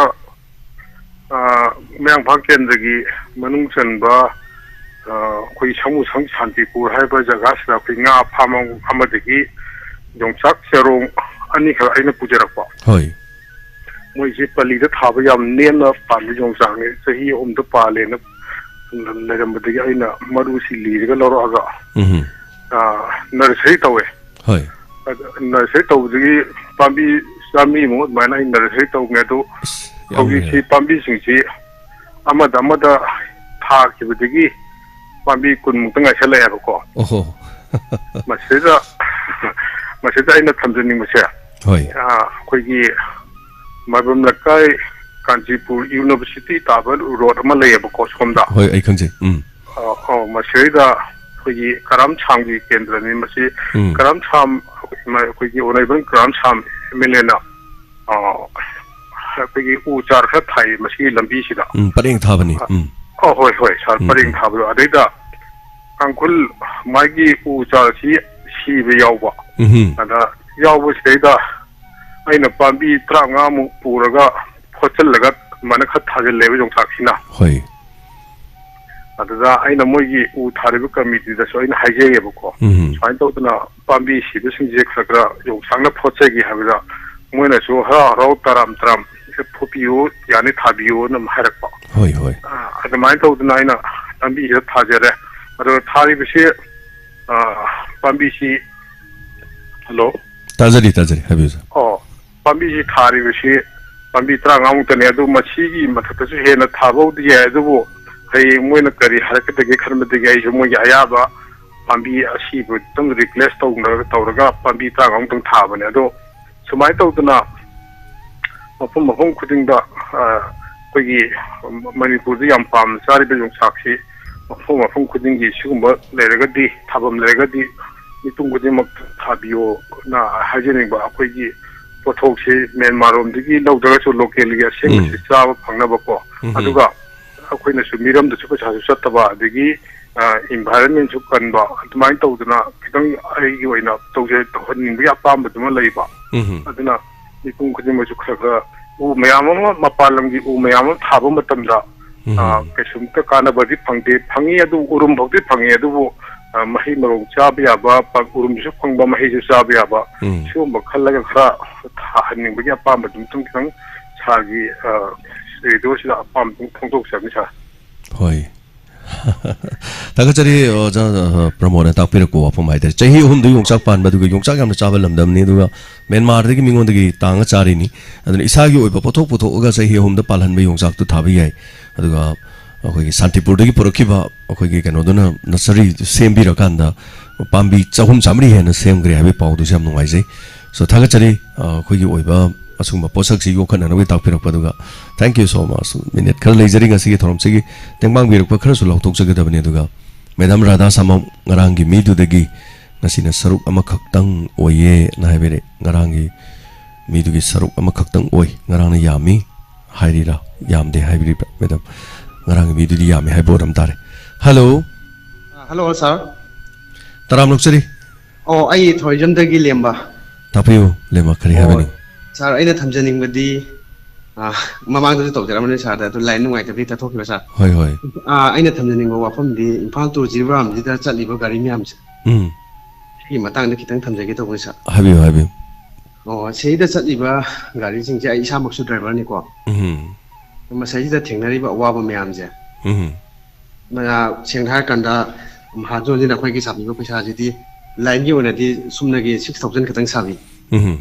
ꯑꯗꯨꯕꯨ ꯃꯔꯛꯁꯤꯗ ꯊꯦꯡꯅꯔꯤꯕ ꯇꯧꯔꯤꯕ ꯄꯩꯁꯥ ꯂꯧꯔꯤꯕ ꯃꯌꯥꯝꯁꯦ ꯁꯤ ꯈꯤꯇꯪ ꯅꯨꯡꯉꯥꯏꯇꯕ ꯍꯥꯏꯇꯥꯔꯦ ꯁꯥꯔ ꯍꯣꯏ ꯁꯤ ꯃꯔꯛꯇ ꯄꯩꯁꯥ ꯂꯧꯕꯗꯨ ꯅꯨꯡꯉꯥꯏꯇꯦ ꯍꯥꯏꯕ ꯑꯁ ꯃꯔꯛꯁꯤꯗ ꯁꯦꯡꯅ ꯍꯥꯏꯔꯀꯥꯟꯗ 6,000ꯗꯨꯅ ꯑꯩꯈꯣꯏꯅ ꯁꯩꯅ ꯏꯝꯐꯥꯜꯗꯩꯅ ꯖꯤꯔꯤ ꯌꯧꯕꯧꯇ ꯆꯠꯂꯨꯔꯅꯤ ꯃꯥꯟꯁꯦ ꯂꯣꯠꯇ ꯑꯃꯨꯛ ꯍꯜꯂꯛꯀꯗꯣꯏꯅꯦꯕ ꯁꯩꯗ ꯑꯗꯨꯒꯤ ꯑꯦꯛꯁꯄꯦꯟꯗꯤꯆꯔ ꯄꯤꯕ ꯄꯩꯁꯥꯁꯤꯅ ꯑꯗꯩꯗ ꯑꯩꯈꯣꯏꯒꯤ ꯆꯥꯕ ꯊꯛꯄ ꯑꯩꯈꯣꯏꯒꯤ ꯂꯦꯝꯖꯒꯗꯕꯗ ꯑꯗꯨ ꯄꯨꯂꯞ ꯌꯥꯎꯔꯤꯅꯦꯕꯀꯣ ꯁꯩꯁꯤꯗ ꯃꯔꯛꯁꯤꯗ ꯄꯨꯂꯞ ꯂꯧꯕꯤꯍꯧꯕꯗꯣ ꯍꯣꯏꯅꯦ ꯑꯁ ꯌꯥꯝ ꯆꯨꯝꯈ꯭ꯔꯖꯥꯠꯅꯤ ꯀꯃꯥꯏꯅ ꯇꯧꯗꯣꯏꯅꯣ ꯈꯪꯗꯦ ꯑꯗꯨꯅꯤ ꯍꯥꯏꯋꯦ ꯄ꯭ꯔꯣꯇꯦꯛꯁꯟ ꯐꯣꯔꯁ ꯀꯥꯏꯅ ꯂꯩꯅꯤ ꯑꯗꯨ ꯇꯧꯅꯤ ꯑꯗꯥ ꯇꯧꯅꯤꯅ ꯍꯥꯏꯔꯤ ꯃꯌꯥꯝꯁꯦ ꯀꯨꯏꯈꯠꯂꯛꯑꯦꯀꯣ ꯍꯣꯏ ꯁꯥꯔ ꯑꯗꯣ ꯃꯔꯛꯁꯤꯗ ꯁꯨꯈꯪ ꯈꯪꯗꯕ ꯃꯤ ꯑꯃꯁꯨ ꯍꯦꯛꯇ ꯊꯣꯛꯂꯛꯑꯒ ꯄꯩꯁꯥ ꯂꯧꯕꯒꯤ ꯃꯑꯣꯡ ꯑꯃ ꯂꯩꯌꯦꯕ ꯁꯥꯔ ꯁꯤꯒꯨꯝꯕ ꯃꯇꯥꯡꯁꯤꯗ ꯌꯥꯝ ꯄꯦꯟꯖꯗꯕ ꯍꯥꯏꯇꯥꯔꯦ ꯑꯩꯈꯣꯏꯅ ꯋꯥꯅ ꯂꯩꯗꯅ ꯂꯥꯞꯈ꯭ꯔꯕ ꯂꯝꯁꯦ ꯆꯠꯂꯒ ꯑꯗꯨ ꯆꯠꯂꯨꯔꯒ ꯈꯤꯇꯪ ꯂꯦꯝꯃꯛꯄ ꯄꯩꯁꯥꯗꯨꯅ ꯌꯨꯝꯗ ꯁꯤꯖꯤꯟꯅꯗꯣꯏꯅꯦꯕ ꯃꯁꯤ ꯂꯝꯕꯤꯗ ꯊꯠꯄꯁꯤ ꯌꯥꯎꯗ꯭ꯔꯗꯤ ꯌꯨꯝꯗ ꯌꯧꯕꯗꯁꯨ ꯌꯥꯝꯗ꯭ꯔꯕꯗ ꯄꯨꯡ 2-3ꯗꯤ ꯉꯟꯈꯠꯀꯅꯤ ꯈꯜꯂꯤ ꯑꯃꯗ ꯑꯃꯨꯛ ꯆꯪꯅꯤ ꯃꯇꯝ ꯌꯥꯝ ꯃꯥꯡꯉꯤꯗꯅꯀꯣ ꯑꯃꯗ ꯑꯃꯨꯛ ꯆꯪꯉꯤ ꯇꯧꯗꯣꯔꯤꯁꯤꯐꯥꯎ ꯌꯥꯝ ꯆꯨꯝꯖꯥꯅꯤ ꯑꯗꯨ ꯀꯔꯤ ꯍꯥꯏꯗꯣꯏꯅꯣ ꯈꯪꯗꯦ ꯃꯁꯤ ꯃꯇꯥꯡꯁꯤ ꯋꯥꯀꯨꯝꯒꯨꯝꯕ ꯌꯥꯝ ꯂꯨꯏ ꯍꯥꯏꯇꯥꯔꯦ ꯑꯗꯨꯕꯨ ꯑꯇꯩ ꯀꯔꯤ ꯆꯤꯊꯕ ꯂꯩꯕꯤꯔꯤ ꯁꯤꯅ ꯂꯣꯏꯕꯤꯔꯕ꯭ꯔꯥ ꯁꯥꯔ ꯑꯩꯅ ꯍꯥꯏꯖꯅꯤꯡꯕ ꯁꯦꯡꯅ ꯍꯥꯏꯔꯀꯥꯟꯗ ꯏꯁꯥꯒꯤ ꯊꯣꯡꯒꯥꯟꯗ ꯏꯁꯥꯅ ꯊꯣꯛꯆꯕꯗ ꯄꯩꯁꯥ ꯇꯤꯡꯕꯒꯤ ꯐꯤꯕꯝꯗ ꯂꯩꯕꯒꯤ ꯐꯤꯕꯝ ꯑꯃ ꯂꯩꯔꯦꯕ ꯌꯥꯝ ꯆꯨꯝꯃꯤ ꯑꯩꯒꯤ ꯏꯔꯝꯁꯤꯗ ꯑꯗꯨꯗꯅꯤ ꯌꯥꯝꯅ ꯄꯨꯛꯅꯤꯡ ꯅꯨꯡꯁꯤꯔꯤꯁꯦ ꯏꯁꯥꯒꯤ ꯊꯣꯡꯒꯥꯟꯗꯒꯤ ꯄꯣꯠ ꯑꯃ ꯂꯥꯛꯑꯦ ꯂꯧꯁꯟꯕ ꯊꯣꯛꯄ ꯃꯇꯝꯗ ꯑꯃꯨꯛ ꯃꯔꯛꯇ ꯄꯩꯁꯥ ꯇꯤꯡꯕꯒꯤ ꯐꯤꯕꯝ ꯑꯃꯈꯛꯇꯪ ꯂꯩꯔꯦꯕ ꯁꯥꯔ ꯁꯤꯒꯨꯝꯕ ꯃꯌꯥꯝꯗꯨꯒꯤ ꯈꯜꯂꯨꯔꯒ ꯌꯥꯝ ꯅꯨꯡꯉꯥꯏꯖꯗꯦ ꯃꯔꯛꯇ ꯒꯥꯔꯤ ꯅꯨꯡꯅꯤ ꯌꯥꯔꯛꯇꯕ ꯑꯩꯈꯣꯏꯗꯤ ꯂꯩꯗ ꯇ꯭ꯔꯥꯟꯁꯄꯣꯔꯠꯀꯤ ꯇꯧꯕꯅꯤꯅ ꯒꯥꯔꯤ ꯅꯨꯡꯅꯤ ꯌꯥꯔꯛꯇꯕ ꯌꯥꯎꯔꯒꯅ ꯂꯝꯕꯤꯗ ꯐꯥꯏꯔ ꯂꯩꯔꯒꯅ ꯑꯩꯈꯣꯏꯒꯤ ꯐꯪꯖꯒꯗꯕ ꯄꯩꯁꯥꯗꯨ ꯇꯣꯛꯈ꯭ꯔꯒ ꯑꯗꯨ ꯂꯣꯏꯈ꯭ꯔꯒ ꯌꯨꯝꯗꯒꯤ ꯄꯩꯁꯥ ꯊꯥꯔꯛꯑꯒ ꯑꯃꯨꯛ ꯑꯗꯨꯅ ꯄꯩꯁꯥꯗꯨꯅ ꯆꯥꯅ ꯊꯛꯅꯕ ꯂꯩꯔꯒ ꯂꯝꯕꯤꯗ ꯑꯃꯨꯛ ꯆꯥꯔ ꯂꯩꯕꯒꯤ ꯐꯤꯕꯝꯁꯨ ꯃꯌꯥꯝ ꯂꯩ ꯁꯥꯔ ꯒꯥꯔꯤꯗ ꯆꯦꯡ ꯆꯥꯛ ꯁ꯭ꯇꯣꯞ ꯀꯦꯔꯣꯁꯤꯟ ꯂꯣꯏꯅ ꯄꯨꯖꯔꯤ ꯁꯥꯔ ꯉꯥꯔꯤ ꯊꯨꯝ ꯊꯥꯎꯁꯤ ꯄꯨꯔ ꯆꯠꯂꯤꯅꯦꯕꯀꯣ ꯆꯥꯛꯈꯨꯝ ꯑꯃꯒꯨꯝꯕꯅꯦ ꯍꯥꯏꯇꯥꯔꯦ ꯁꯥꯔ ꯆꯥꯛꯈꯨꯝ ꯑꯃ ꯒꯥꯔꯤꯁꯤꯗ ꯄꯨꯔ ꯆꯠꯂꯤꯅꯦꯕ ꯍꯣꯏ ꯍꯣꯏ ꯑꯗꯣ ꯀꯔꯤꯝ ꯀꯥꯟꯗ ꯄꯣꯠꯇꯤ ꯌꯥꯎꯔꯝꯅꯦꯅ ꯇꯧꯔ ꯄꯨꯒꯦꯗꯤ ꯈꯜꯂꯒ ꯄꯨꯍꯧꯗꯗꯅ ꯊꯨꯝꯒ ꯃꯣꯔꯣꯛꯀ ꯌꯥꯎꯍꯧꯗꯗꯅꯒ ꯇꯧꯕ ꯊꯦꯡꯅꯕꯒ ꯌꯥꯎꯈ꯭ꯔꯕꯣ ꯁꯥꯔ ꯑꯗꯨꯁꯨ ꯑꯗꯨꯝ ꯍꯥꯏꯗꯤ ꯆꯤꯊꯅꯥꯟꯗꯕꯨꯗꯤ ꯑꯗꯨꯝ ꯌꯥꯎꯋꯤ ꯁꯥꯔ ꯃꯔꯛꯇ ꯂꯩꯗꯅ ꯁꯨꯃꯥꯏꯅ ꯇꯧꯔꯒ ꯁꯨꯃꯥꯏ ꯋꯥꯔꯤꯅꯤꯀꯣ ꯀꯩꯒꯨꯝꯕ ꯂꯝꯕꯤ ꯂꯝꯍꯥꯡꯗ ꯑꯍꯥꯎꯕ ꯆꯥꯕꯁꯨ ꯌꯥꯎꯋꯤꯀꯣ ꯑꯗꯨꯀꯥꯟꯗ ꯀꯩꯅꯣꯝ ꯇꯧꯀꯥꯟꯗ ꯊꯥꯎ ꯌꯥꯎꯔꯝꯗꯕꯒ ꯑꯗꯨꯝ ꯌꯥꯎꯋꯦꯕ ꯊꯥꯎꯁꯦ ꯁꯥ ꯉꯥꯗꯣ ꯍꯦꯛ ꯂꯩꯔꯨꯔꯒ ꯃꯥꯅꯦ ꯑꯗꯨꯁꯨ ꯑꯩꯈꯣꯏ ꯗ꯭राꯏꯚꯔ 3-4ꯁꯤꯅ ꯂꯩꯗꯅ ꯂꯨꯄꯥ 50 ꯈꯥꯏꯅꯔꯒ ꯃꯥꯏ ꯁꯥ ꯀꯦꯖꯤ ꯑꯃ ꯆꯥꯁꯤ ꯀꯥꯏꯅ ꯇꯧꯔꯒ ꯑꯗꯨꯃꯥꯏꯅ ꯇꯧꯔ ꯀꯥꯟꯁꯤꯗ ꯌꯥꯎꯔꯝꯗꯕ ꯇꯥꯏꯃꯤꯡꯗꯣ ꯑꯗꯨꯒꯨꯝꯕ ꯇꯥꯏꯃꯤꯡꯗꯁꯨ ꯌꯥꯝ ꯅꯨꯡꯉꯥꯏꯖꯗꯦ ꯁꯥꯔ ꯑꯗꯣ ꯇꯧꯕꯗꯤ ꯑꯩꯈꯣꯏꯅ ꯑꯁꯣꯏꯕꯅꯦ ꯑꯗꯨꯕꯨꯗꯤ ꯍꯣꯏ ꯀꯔꯤꯒꯨꯝꯕ ꯃꯇꯝꯗ ꯒꯥꯔꯤ ꯌꯥꯔꯛꯇꯕ ꯑꯗꯨꯒ ꯒꯥꯔꯤꯁꯤ ꯌꯥꯗꯕꯗꯒꯤ ꯄꯥꯔꯠꯁꯤ ꯇꯉꯥꯏ ꯐꯗꯅ ꯏꯝꯐꯥꯜꯗꯒꯤ ꯁꯦꯝꯃꯨꯔꯒ ꯄꯨꯔꯛꯀꯗꯕ ꯑꯗ ꯒꯥꯔꯤꯗꯨꯗꯤ ꯑꯃꯨꯛ ꯁꯪꯗꯕ ꯌꯥꯗꯕ ꯒꯥꯔꯤꯗꯨ ꯁꯪꯉꯒ ꯑꯃꯈꯛꯇꯪ ꯑꯅꯤꯈꯛꯇꯪꯅꯒ ꯒꯥꯔꯤꯗꯨꯒꯤ ꯃꯈꯥꯗ ꯁ꯭ꯇꯣꯞꯇꯒ ꯇꯧꯔ ꯊꯣꯡꯗꯅ ꯆꯥꯗꯅ ꯅꯨꯃꯤꯠ 2-3 ꯁꯪꯗꯅ ꯂꯩꯕꯒꯁꯨ ꯑꯁ ꯑꯗꯨꯒꯨꯝꯕꯒꯤ ꯑꯋꯥꯕ ꯃꯌꯥꯝꯁꯤꯒꯤ ꯑꯩꯈꯣꯏꯁꯨ ꯋꯥꯅ ꯆꯠꯆꯔꯤꯅꯤꯗ ꯑꯗꯨꯕꯨ ꯁꯤꯗ ꯃꯔꯛꯇ ꯑꯃꯨꯛ ꯂꯩꯗꯅ ꯀꯅꯥꯒꯨꯝꯕ ꯃꯁꯛ ꯈꯪꯗꯕ ꯃꯤ ꯈꯔꯁꯨ ꯑꯗꯨꯝ ꯇꯂꯣ ꯍꯦꯛꯇ ꯊꯣꯛꯂꯛꯑꯒ ꯄꯩꯁꯥꯗꯨ ꯄꯤꯗ ꯌꯥꯔꯣꯏ ꯅꯠꯇ꯭ꯔꯒ ꯑꯌꯥꯎꯕ ꯃꯣꯕꯥꯏꯜ ꯕꯨꯛꯇ ꯑꯃꯨꯛ ꯂꯧꯕ ꯌꯥꯎꯋꯦ ꯍꯣꯏ ꯆꯥꯛ ꯆꯥꯔꯤꯉꯩꯗꯒ ꯁ꯭ꯋꯥꯏꯗ ꯀꯔꯤꯒꯤ ꯆꯥꯛ ꯊꯣꯡꯉꯤꯅꯣ ꯁ꯭ꯋꯥꯏꯗ ꯆꯥꯔꯤꯅꯣ ꯁ꯭ꯋꯥꯏꯗ ꯑꯃꯥꯡ ꯑꯁꯣꯏ ꯇꯧꯁꯜꯂꯦ ꯁ꯭ꯋꯥꯏꯗ ꯆꯥꯕ ꯌꯥꯔꯣꯏ ꯀꯥꯏꯅ ꯇꯧꯔ ꯈꯟꯅꯕ ꯈꯣꯠꯄ ꯐꯨꯅꯕ ꯈꯣꯠꯅꯕꯒ ꯃꯤꯅ ꯍꯦꯛ ꯆꯠꯂꯨꯕꯁꯤꯡꯅ ꯇꯝꯕꯅꯤꯀꯣ ꯂꯣꯏꯅꯃꯛ ꯃꯐꯝꯗ ꯇꯧꯋꯦ ꯍꯥꯏꯕꯗꯤ ꯅꯠꯇꯦ ꯀꯔꯤꯒꯨꯝꯕ ꯃꯇꯝꯗ ꯊꯣꯛꯄꯒꯁꯨ ꯌꯥꯎꯋꯦꯅ ꯌꯥꯎꯋꯦ ꯁꯥꯔ ꯑꯗꯨ ꯊꯣꯛꯇꯕ ꯅꯠꯇꯦ ꯁꯥꯔ ꯃꯌꯥꯝ ꯊꯣꯛꯑꯦ ꯑꯗꯨꯒꯨꯝꯕ ꯌꯥꯝ ꯅꯨꯡꯉꯥꯏꯇꯕ ꯊꯧꯗꯣꯛ ꯃꯌꯥꯝ ꯊꯣꯛꯑꯦ ꯁꯥꯔ ꯌꯥꯝ ꯅꯨꯡꯁꯤꯖꯥꯅꯤꯗ ꯄꯦꯟꯖꯗꯕꯒꯤ ꯁꯥꯔꯤ ꯉꯁꯤꯒꯤ ꯂꯩꯗꯅ ꯄꯨꯛꯅꯤꯡꯒꯤ ꯋꯥꯔꯣꯜꯁꯤꯗ ꯈꯤꯇꯪ ꯏꯁꯥꯅ ꯇꯝꯐꯝ ꯂꯩꯇꯦ ꯁꯥꯔꯗ ꯇꯝꯖꯔꯤꯁꯦ ꯍꯣꯏ ꯒꯥꯔꯤ ꯆꯠꯂꯤꯕꯁꯤꯡꯁꯤꯅ ꯁꯥꯔꯒꯤ ꯄꯨꯛꯅꯤꯡꯒꯤ ꯋꯥꯔꯣꯜꯁꯤꯒꯤ ꯈꯨꯗꯣꯡꯆꯥꯕ ꯂꯧꯖꯔꯒ ꯁꯥꯔꯗ ꯈꯤꯇꯪ ꯍꯥꯏꯅꯤꯡꯕ ꯋꯥꯗꯣ ꯈꯤꯇꯪ ꯍꯥꯏꯖꯕꯅꯤ ꯊꯦꯡꯛ ꯌꯨ ꯒꯥꯔꯤ ꯆꯠꯂꯤꯕꯁꯤꯡꯅ ꯊꯦꯡꯅꯔꯤꯕ ꯈꯨꯗꯣꯡꯆꯥꯗꯕꯁꯤꯡ ꯍꯥꯏꯇꯥꯔꯦ ꯑꯩꯈꯣꯏ ꯁꯤꯗꯒꯤ ꯑꯉꯥꯡ ꯑꯃꯈꯛ ꯅꯍꯥꯟꯋꯥꯏ ꯂꯩꯈꯤꯗꯦ ꯌꯥꯝ ꯅꯨꯡꯉꯥꯏꯇꯖꯥꯠꯅꯤ ꯃꯥꯁꯤ ꯈꯣꯡꯎꯞ ꯆꯄꯜ ꯀꯔꯤ ꯄꯨꯕ ꯒꯥꯔꯤ ꯑꯣꯏꯖꯥꯠꯅꯤ ꯃꯣꯏ ꯒꯥꯔꯤꯁꯤꯅ ꯄꯨꯔꯛꯄꯗ ꯍꯣꯏ ꯒꯥꯔꯤꯁꯤꯅ ꯃꯍꯜ ꯑꯃꯈꯛꯇꯪ ꯄꯨꯗꯧꯅꯦꯗꯤ ꯂꯩꯇꯦꯀꯣ ꯑꯗꯩꯗ ꯃꯥꯅ ꯄꯨꯔꯛꯄꯗꯨ ꯑꯗꯨꯃꯥꯏꯅ ꯆꯄꯜꯒꯨꯝꯕ ꯈꯣꯡꯎꯞꯀꯨꯝꯕ ꯑꯣꯏꯖꯥꯠꯅꯤ ꯑꯗꯨꯒ ꯂꯝꯕꯤ ꯂꯝꯍꯥꯡ ꯌꯨꯝ ꯇꯥꯗꯕ ꯖꯒꯥ ꯍꯥꯏꯇꯥꯔꯦ ꯂꯝꯕꯤꯗ ꯒꯥꯔꯤꯗꯨ ꯌꯥꯔꯛꯇ꯭ꯔꯕ ꯑꯗꯨꯒ ꯃꯥꯒꯤ ꯒꯥꯔꯤ ꯗ꯭ꯔꯥꯏꯚꯔꯗꯨꯅ ꯒꯥꯔꯤ ꯄꯥꯔꯠꯁꯦ ꯑꯩ ꯁꯦꯝꯃꯨꯔꯒꯦ ꯏꯝꯐꯥꯜꯗ ꯁꯦꯝꯃꯨꯔꯒ ꯑꯩ ꯄꯨꯔꯛꯑꯒꯦ ꯅꯪ ꯂꯩꯔꯝꯃꯣ ꯍꯥꯏꯗꯅ ꯑꯗꯨꯒ ꯑꯉꯥꯡꯗꯨꯅ ꯍꯦꯟꯗꯃꯦꯟ ꯍꯥꯏꯇꯥꯔꯦꯅꯦ ꯑꯗꯨꯅ ꯒꯥꯔꯤꯗꯨ ꯁꯪꯉꯒ ꯂꯩꯍꯧꯔꯦꯕ ꯑꯗꯩꯗ ꯂꯩꯕ ꯆꯦꯡ ꯆꯥꯛꯇꯨ ꯑꯗꯨꯅ ꯈꯖꯤꯛ ꯊꯣꯡꯉ ꯆꯥꯔ ꯃꯥꯗꯤ ꯑꯗꯨꯝ ꯁꯪꯉ ꯂꯩꯔꯦ ꯑꯁꯣꯝꯗ ꯒꯥꯔꯤꯗꯨ ꯁꯦꯝꯕꯗꯨ ꯄꯨꯔꯞ ꯂꯥꯛꯇ꯭ꯔꯦꯕ ꯅꯣꯡꯃ ꯅꯤꯅꯤꯒꯨꯝꯕ ꯃꯥꯁꯨ ꯑꯗꯨꯝ ꯁꯪꯉ ꯂꯩꯔꯦꯕ ꯑꯗꯨ ꯃꯃꯩꯊꯪꯗꯗꯤ ꯑꯉꯥꯡꯗꯣ ꯒꯥꯔꯤꯗꯨꯒꯤ ꯃꯈꯥꯗ ꯁꯤꯔ ꯂꯩꯔꯝꯕ ꯍꯥꯏꯇꯥꯔꯦ ꯒꯥꯔꯤꯗ ꯁꯤꯕꯗꯨꯗ ꯃꯥꯁꯦ ꯑꯩꯈꯣꯏꯒꯤ ꯂꯝꯍꯨꯏꯒꯨꯝꯕ ꯍꯨꯏꯒꯨꯝꯕꯅ ꯆꯤꯛꯄꯗꯧꯅ ꯃꯁꯥꯗꯁꯨ ꯈꯔ चिक्पा होरम ओइदोइरा खंगद्रे मदो मतमदो तो पोस्टमार्टम दस तौगिद्रे हाइतारे पोस्टमार्टम तौरदी सी इदुना सिरिनी नत्रगा माजे मीना हातोमिनी मीना हातपदगी मसादो सिरा लेबदगी सांगाना मीना सिबदुदी मनम नम पनिना साना चाबा होरमबनी हाइबगुम्बा ओइबे याइदनको मरमदुदी खंगदबा हाइतारे अदु गारिदुदगी मुखरी लेरमदगेदा खुंगुकुम्बा चप्पलगुम्बा यावबदो अदु सुमु लेरमदे लोइमक्ति नतब खरा हाइतारे अदु रगदी ngसाइगी मीदो सिरमनिना खुंगुप चेंदलदुगी हालिब्रा नत्रगना मीजो सिरा लेरमनिना खुंगुप चप्पलदु लौबा यारनेना खरना लौरा चक्रेरा नत्रगना करीगी सिरिनो हाइदो खंगदबा हाइतारे कोसिदैजु सुमाइना दुमाइना थोकिबन लई याम नुंगाइना किदे गारिदुगी मखादा द हैंडमैन अमन लेलिबा पुंसी मरेल ड्राइवर अमन लेलिबा पुंसी मरेल से am सेंगना हागदी अवाबने खरसा ओइना लुपा लिसिंग तरुक न पीबदो लंबीदो लोइ लेहोवे अद सोमददी नोंमा चलुबदा लिसिंग तरुक तो लोइ लहोरिमने अदुगा ड्राइवर दो नमाना था अमा गारी थौबगी ममल दि लुपा लिसिंग तरुक खक्तने उन तौरिबा पुनमक ता लैबा पुनमक से कनागिनो हाइकांद आइने यादबा मिसिंगदुगी ओइना थौबिबा तानबिबा दोंना तौई हाइबे वानित सिगुमसे अदुगा थागचरी शेयर तौबिरकपनि ड्राइवर इनाउ नुसिरबा खंगना माना थेंगनाजबा एक्सपीरियंस अमक तंबिरकपनि हाइतारे अदुगा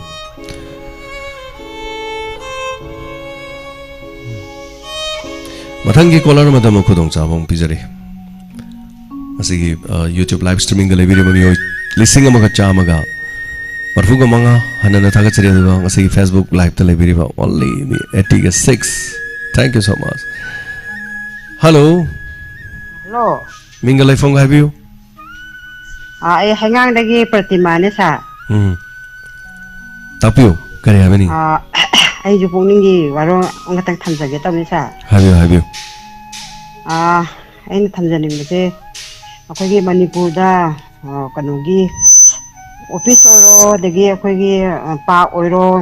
hospital clinic oiro mase akhoi gi parking system ji sulai leitaba adana akhoi gi secretary mamang da ju oro nakan je office ngatani hameba gari me अरे चलिब लंबीददी यामना खुदोंग थिबसे ओइहनबा अदो मसिबो अखोगी लिंखकी द लिंखपिरइबा ऑफिस ओरो मोरो तौरिंजना पार्किंग की सिस्टम जे कितंग खनबिरगा सिगी office ओरो मोरो तौबियाजे कितंग तहनिबा याम नुंगाइतबा थौदो मा हारगा अखोगी कनोगी नोपोक तोरबांगी अखोगी कनोगी park अमा सेमबदो सा होय अखोई जे अंगांगै पुरगा चले येंगबा नुंदांग वरमदा दे पार्किंग जे लेतासी अखोई महाबली की दुदा आई महाबली योगरे चंगबा याररो हारे पार्किंग जे होय अदगी सुम थौदरकना सेक्रेटरी ममांगदा खामुयबा अंगांग म्यामदे येंगहनगेना पुरकपनि नुंगाइतबा हनबजे होय अदगी अमु खोंगना मु पार्किंग अबजेगी पार्क स्टार ना मु लाएबा अदगी अदुगुम्बा म्यामसे थेंनबजे साउनिंगबा हचांग कन तौबा हाइतारे अखोगी आउटसाइड हॉस्पिटल गाड़ी खांबा मा तौदेबा अंडरग्राउंड लोय लेबा पार्किंग चिंगसे होय होय असुमाइना तरगा लेंगा की बोइरो मोगी ओइरो पार्किंग की सिस्टम जे कितंग थंबिद्रगदिको अखोगी पार्क येंबा हारे अंगांग म्यामदो पुर लानी खोंगना लाकादबा अमता नतेबा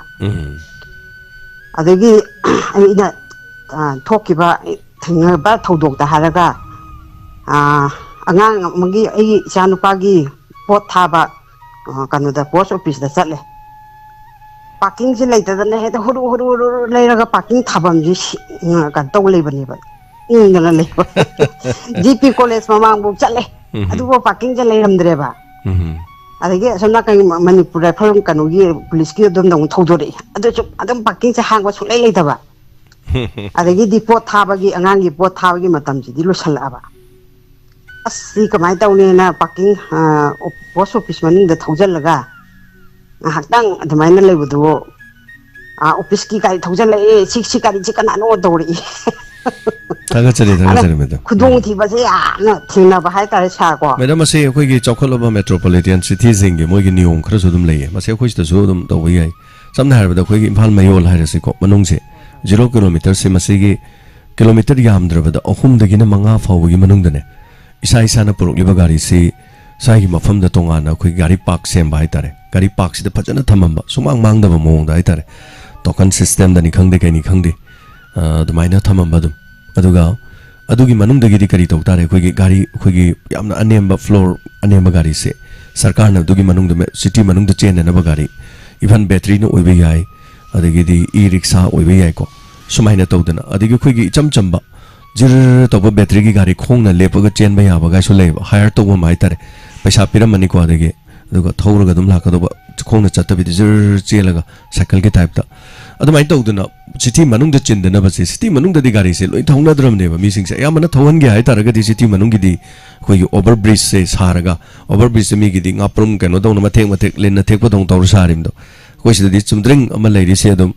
over bridge haru dagi kano thokpa henjang gre kari hai tare khoi gi gari chin ba du henjan gre sumai tawdana planning thi jana toroga khoi gi ju ring round ama bazar manungda sem na bagi project ti leire aseng badi yam sena hai kan da parking system leitabanan aduna parking ji hoi underground bu ogera mathak bu ogera ama bu ogera masi sem da basu ai ada bane ai tare hojik khoi phal manu da cheli sidi gari di pangyam yam badi natte adu chen bai chang sidi dum chumme madam na takpi da chumme thank you so much madam share to birak pa sigi da ma aduga awan ba ohong ba ma hai tare aduga malai ba kam oina bu hona bada makhan kaya gi chokha thorang da hai tare parking system bu oiro lambi chathok chasin gi oiro ama oiro moiro masidi amna semningai ori sanale bakta tawri sidi hojikti ma man thokpane hojik tawnai sidi hello ming amadi leifam hai bise hello good evening taram nokchari aminga leifam khangjage oja ai ming sumanta ai leifam na tabung khok tagi sumanta tapise kari habeninge sumanta ai ta labida gari me am thowi me am de traffic rule je abata khangna da bai da ma thong ma khang tari yam cham si ne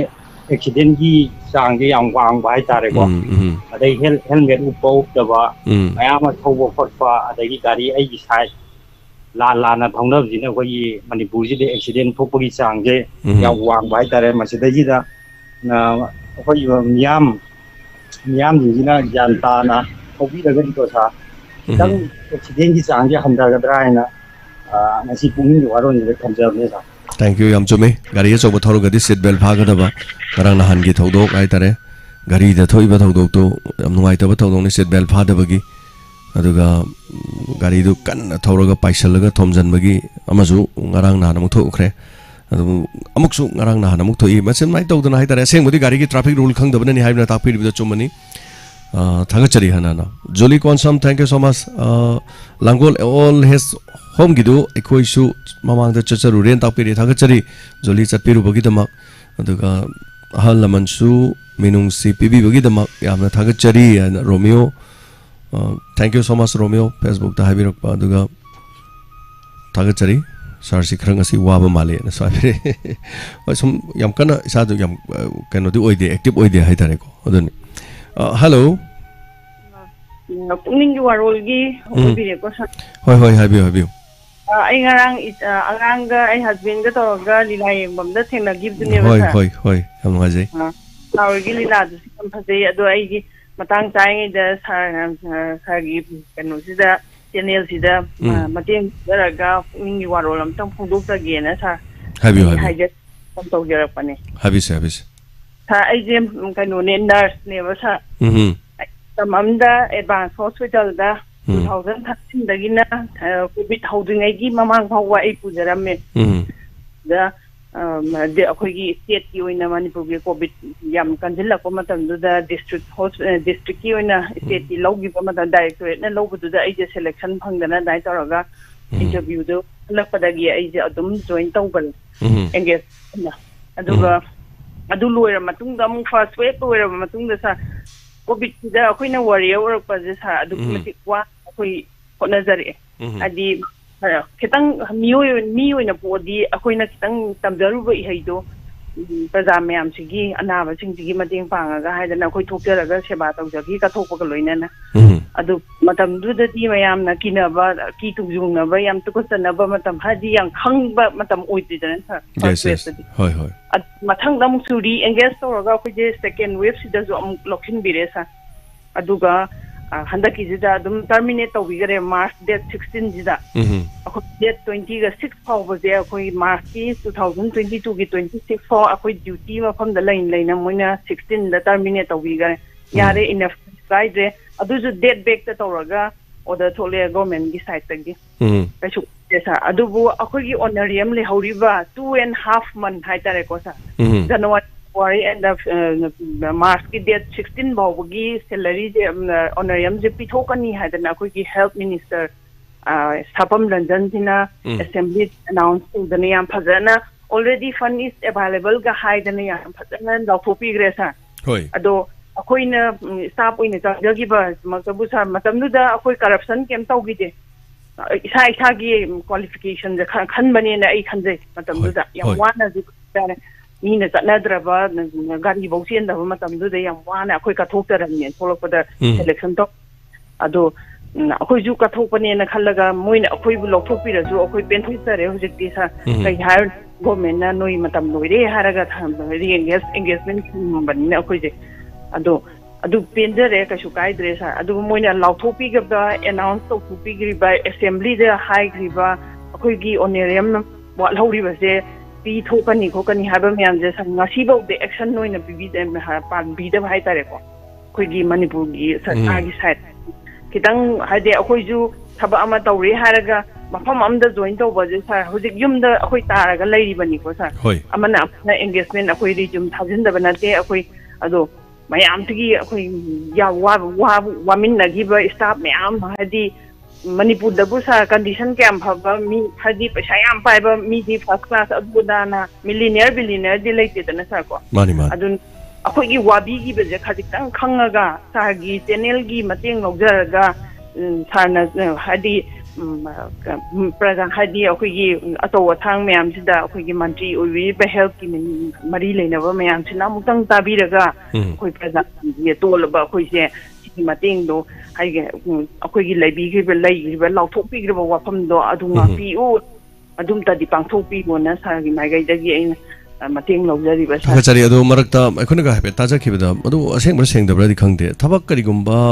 medical gi akoi gi staff lorok pataraga di hanagi adu de yaw khiba sing adu da makhoi gi marakta gi khanbi yu gan haiba memorandum gumba lengak ta ga pi khiba gumba lebibra kamai to le akoi oina season view utilize to view na akoi memorandum sa masing thingam da ngai akoi thagat ta government gi side da mukti mafam dagi upai sunglai leitre haraga akhoi je lokhu khaban district ta hangi ba kadai aming demand hangi ba myam se da sa akhoi tilhau thi dana thabak se pibi akhoi bu na haraga phanem haijaru re sa akhoi ngachi ba sem akhoi gi manipur gi ning thau hai tare ko government abiri ba honorable cm akhoi gi sir biren jina phawda noi je covid warrior ni yam nusi he noi leader am tang di tholaga ai ga wari sanaji haiba wahai je ngasi bawda hairakhi okay okay matamdu dadi season nabigre aduga hojik thani gi honorarium su pidri haiba wafam ama leire aduga watpagi di medical se adugi mate staff se yang wat le haiba paw khoina tajabada haitare medical gi leiba se doctor khakta da manipur gi sen bathungna laying ba aduga tai pathap sing je chatna nabagi da makta 10,000 haitare aduga doctor bo watli haiba ai sit chi over chatna taba wat laga lei hai ama wore more akoina khangba tabada lalama su yai aduga thagachari habirangli bechal gi wafam se aduga tabi basu oisonu chal aduga thank you so much thagachari thorom sorga bera pasigi dama haijaning badi akoina su thorom sida sumaina hek thagat pirak pa haitare adongi wase amada su chaibe natte amada su natte aduga tawjakhiba dugi asengba ikoigi chakthung pibiu na haiba aduga akoiba nungsibiu haibanina so thorom sida gi haitare ko mapa du video matek dum dum ka aga adum thagat piu social media ni ko ama natraga amada platform da u ta ki bi yayo afabati dum tahan bi yai aduga honorable manipur gi library ba khoi sem na su haitare kashu moi manga sunu tara sunu na khanbadi leram da su yai sel gi budget hafau da bagi khot bagi ama to leram bi yai ama boire tabi ra kan da masi ki paukhum ga du pibi dana soigumba handak chahi ani leraga hom lera korokadori adana khoi khare yaugani kana haiba aduga clarification ama paisa kona dabagi ni noi tolop to pirani ga haiba gumba sigmaina ga lakpiradi positive response saitare so hello minga mate like from ibc hello kreathong dagi pukhambam samani ko no ima chama ai bio iwo ngarang je yam nuai he ado yam nungai bam na nang na aham ba lok thok pa ji dum he na phajagre anuga nang gi party ama ka kang di oi ba ko au akoi gi civil da thora ga kanu pha ba do adu ka ki ku bang tha ba du mangai re adu aham ba gi introduce am phajaye casting khara nang na pi thok pa do hoi hoi aduga adagi maru oi nei bu ke bi na sanari ba do kaino kebi ki point namta lokhat biroi dra khangi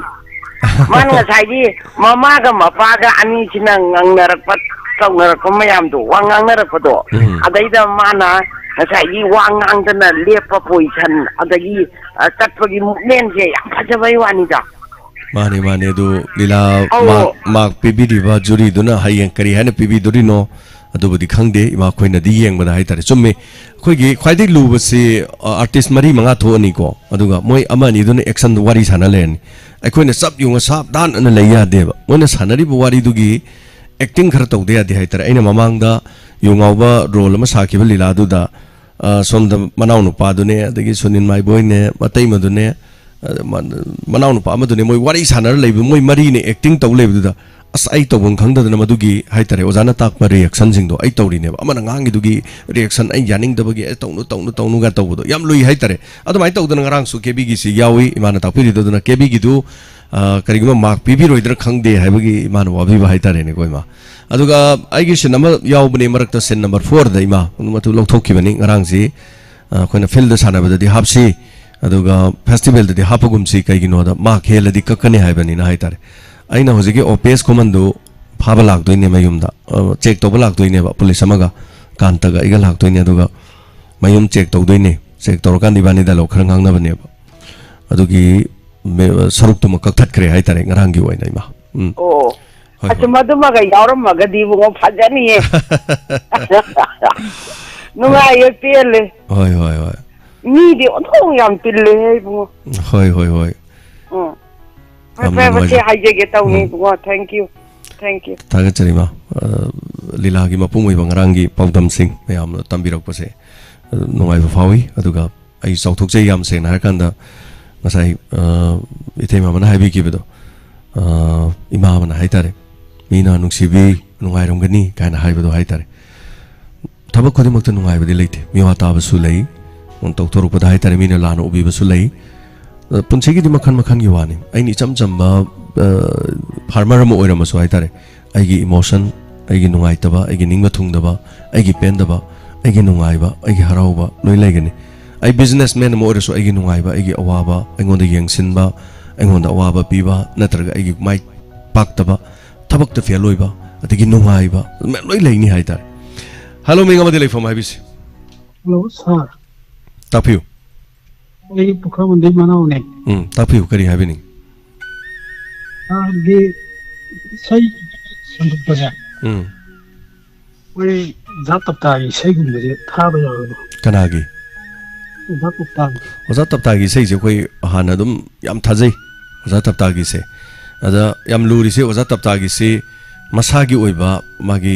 channel ma haitare ko adum bal leirakpa adunu maram orakanda koi thangai sengna koi yam phajana haina jara kanda sei thadradi ya dabi phiba mam lae maram di kaino do jikandi YouTube ta copyright anama lei ana copyright si toksalaga di khoina sei du tharu bu matamda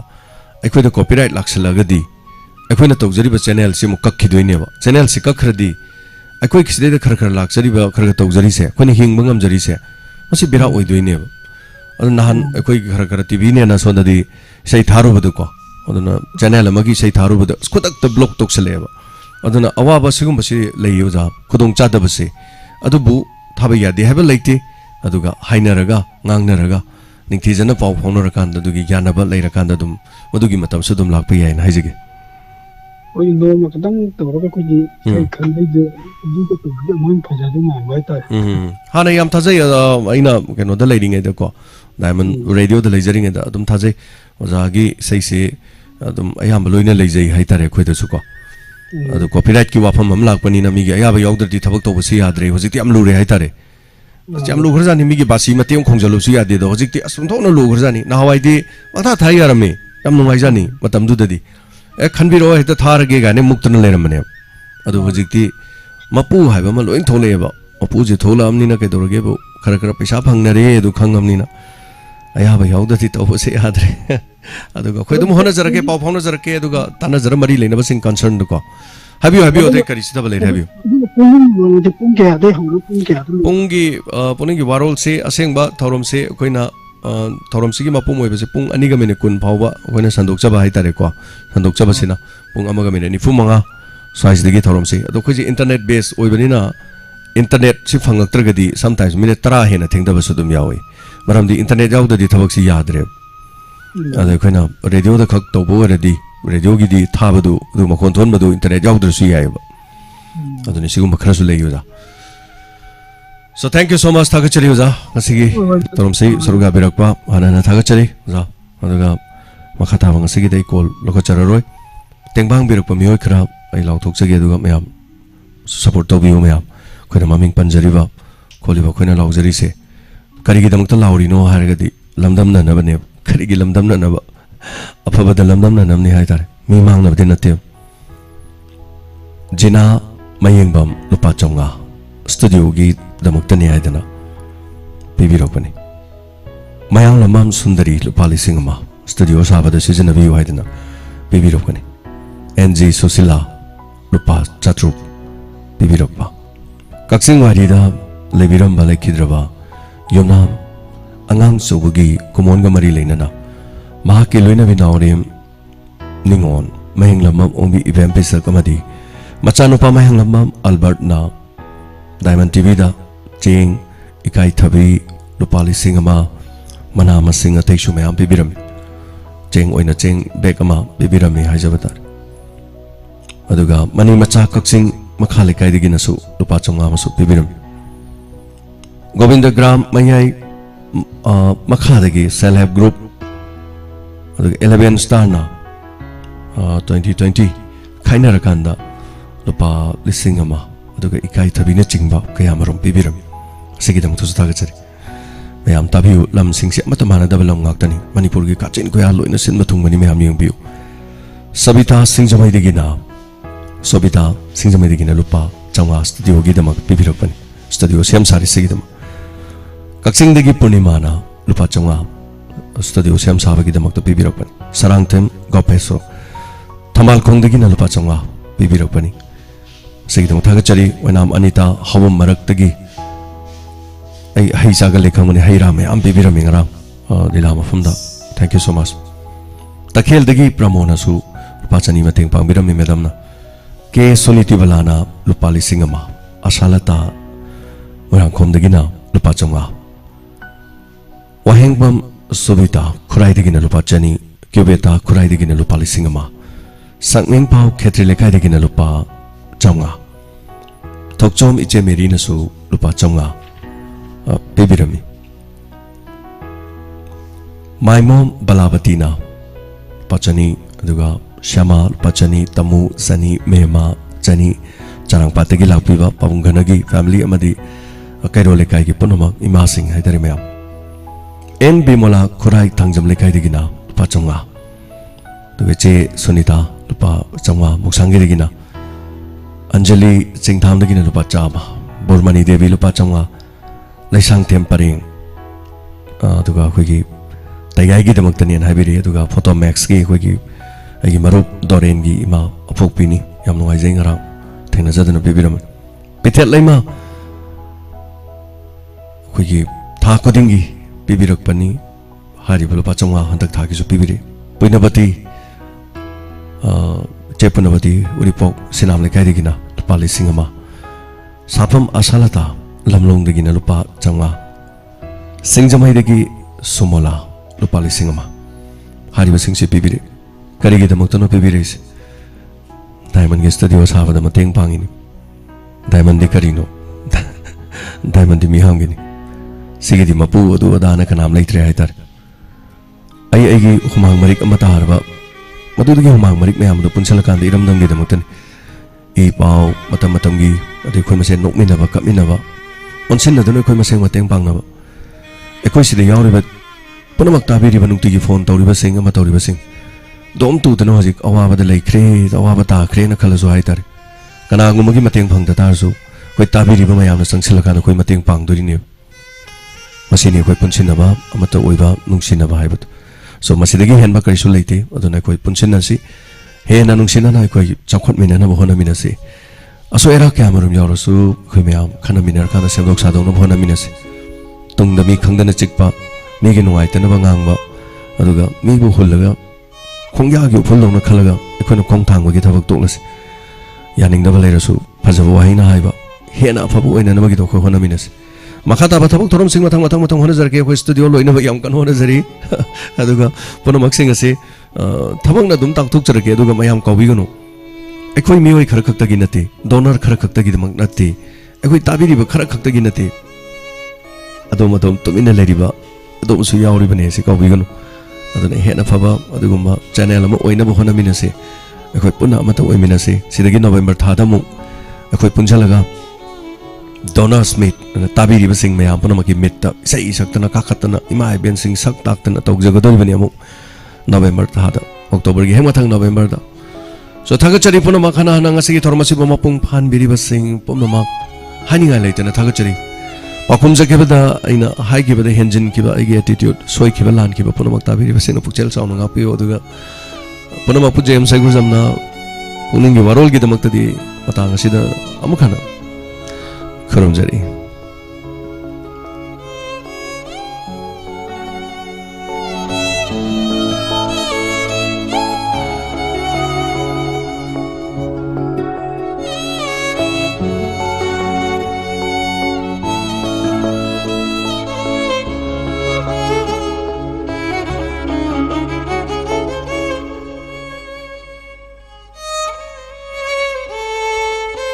Lana Thoram Taibong Singjen Loiduna Miram Len Thaduk Tuna Lairam Len the Tin Kraba Taudam Rakis Elias David Maitena Manung Matam Chadana Hokiba Chachat Mari Thama Pan English Singani Kungani Toy Langman Thagini Pani Chanbano Maizing Koroda Imung Manung Amadi Sagi Natai Marumapang Kwai Punmapu Thaduk Piramnaga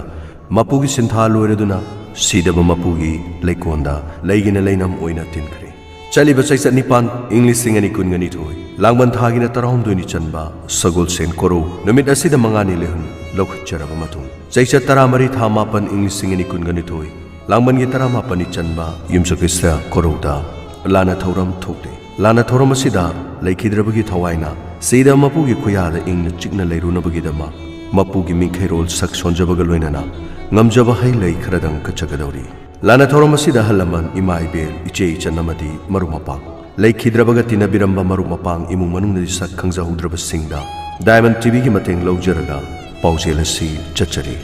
ayu pung nipan gi thorom hojaraga pung 13 phawda loisinjagani paujenjari sing taudam haramni devi mabo taudam dharmendra maitei apokpa taudam ongbi dayapati Elias Tabo Plaima apokpi loinana imung manung amadi sagai na thei segmaizin kaithe Nungairabu Pauji.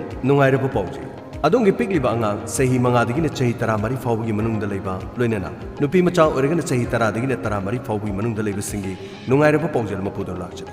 Grassroots Football Carnival, September Tha Asidagi, Hauser. Adongi Pigli Banga, say he Mangadagina Chahi Taramari Fawi Manung the Leba Angang Singna, Tangjanumit, Nomaizinumit Amadi, Suti Lebanumit Singda, Football Sanabayana Amadi, Makogi Career Sam Nanobagidama, Puduna Luxury. TS11 Premier Baby League Mafam Dathoi Football Arena Samaram Lamkhai near Khongjomwar Memorial Adomadongi Football Masana bu pamjaba angang singna hariba TS11 Premier Baby League asibu saruk yahanbi angang haibasi pokpada ningthadagi khangi haini Football gi masana sida adomna thawai yawi natraga pamjai haina khanglabadi chahi manga dagi na 13 fawbada leirabadi September tha asnigi haujagadoriba Grassroots Football Carnival Samram Lamkhai Deleba, the Toy Football Arena Asidala Piduna. Registration Toby. Akupa Marol Gidama call Tobio 8798502903. Loinana 81053498113. Hen Akupa Marol Gidama Guardian Singna. The Toy Football Arena. Samram Lamkhai near Pongjong War Memorial Manakta Ladiba Asidala Piduna. Akupa Marol Kambi. Amadi Adongi Tungi Angang Singilaiba Nasinga Sidigi Changyang Tokyo.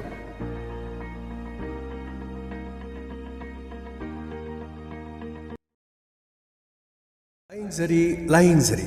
Konung Mamang Traffic Point, Wangkai Road, Thangal Temple. Adom na karigumba, naton mahi taba, naton phunba, hakthi toina khanba, kok tangkai sikpa, naton manam khangdaba, natragana, namthiba manam namba, khanau naba, tonsillitis, khong tang sikpa, khu'u naba, gout, arthritis, manung chanbada naba, nungsang amadi, fistula, uring amadi mahing, loinana, ringworm, masikakta natana, nupiga anaba sing lying jari. Mafamna HN Homeo Clinic, Konung Mamang Traffic Point, Wangkai Road, Thangal Temple. Laying bagi matam ayuk pung nipan digina nungtil gi pung ahum phoba. Ako pamarol gidama call tawiu 98561 32688. Amukana 98561 32688. Fangbiragani. Control. Imidacloprid, dimethyl, sulfoxide ani hida. Hau pambi singda taba tel khudimapu tumna hatpangamba tel hakida. Maruina wahiktagi ngakthopangamba tel hida. Seasonabiu. Control. Akan manungsagi maisa. Aing manungsina pambi bu sohanbada. Dimethyl sulfoxide su yauraba matam masigi khwaidigi chunaraba tel hakida kasibu. Seasonabiraga sathok hengalhanbi. Wahingna singba tel singmo mapung phana lokphamdagi ngakthopangamba amata ngairaba hida.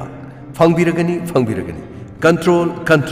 Pangpamdi kwa kaichel amadi kaisampata leiba crop solution amadi adongi manak ngakpada leiriba telhat hidak yonpam singda fangbigani.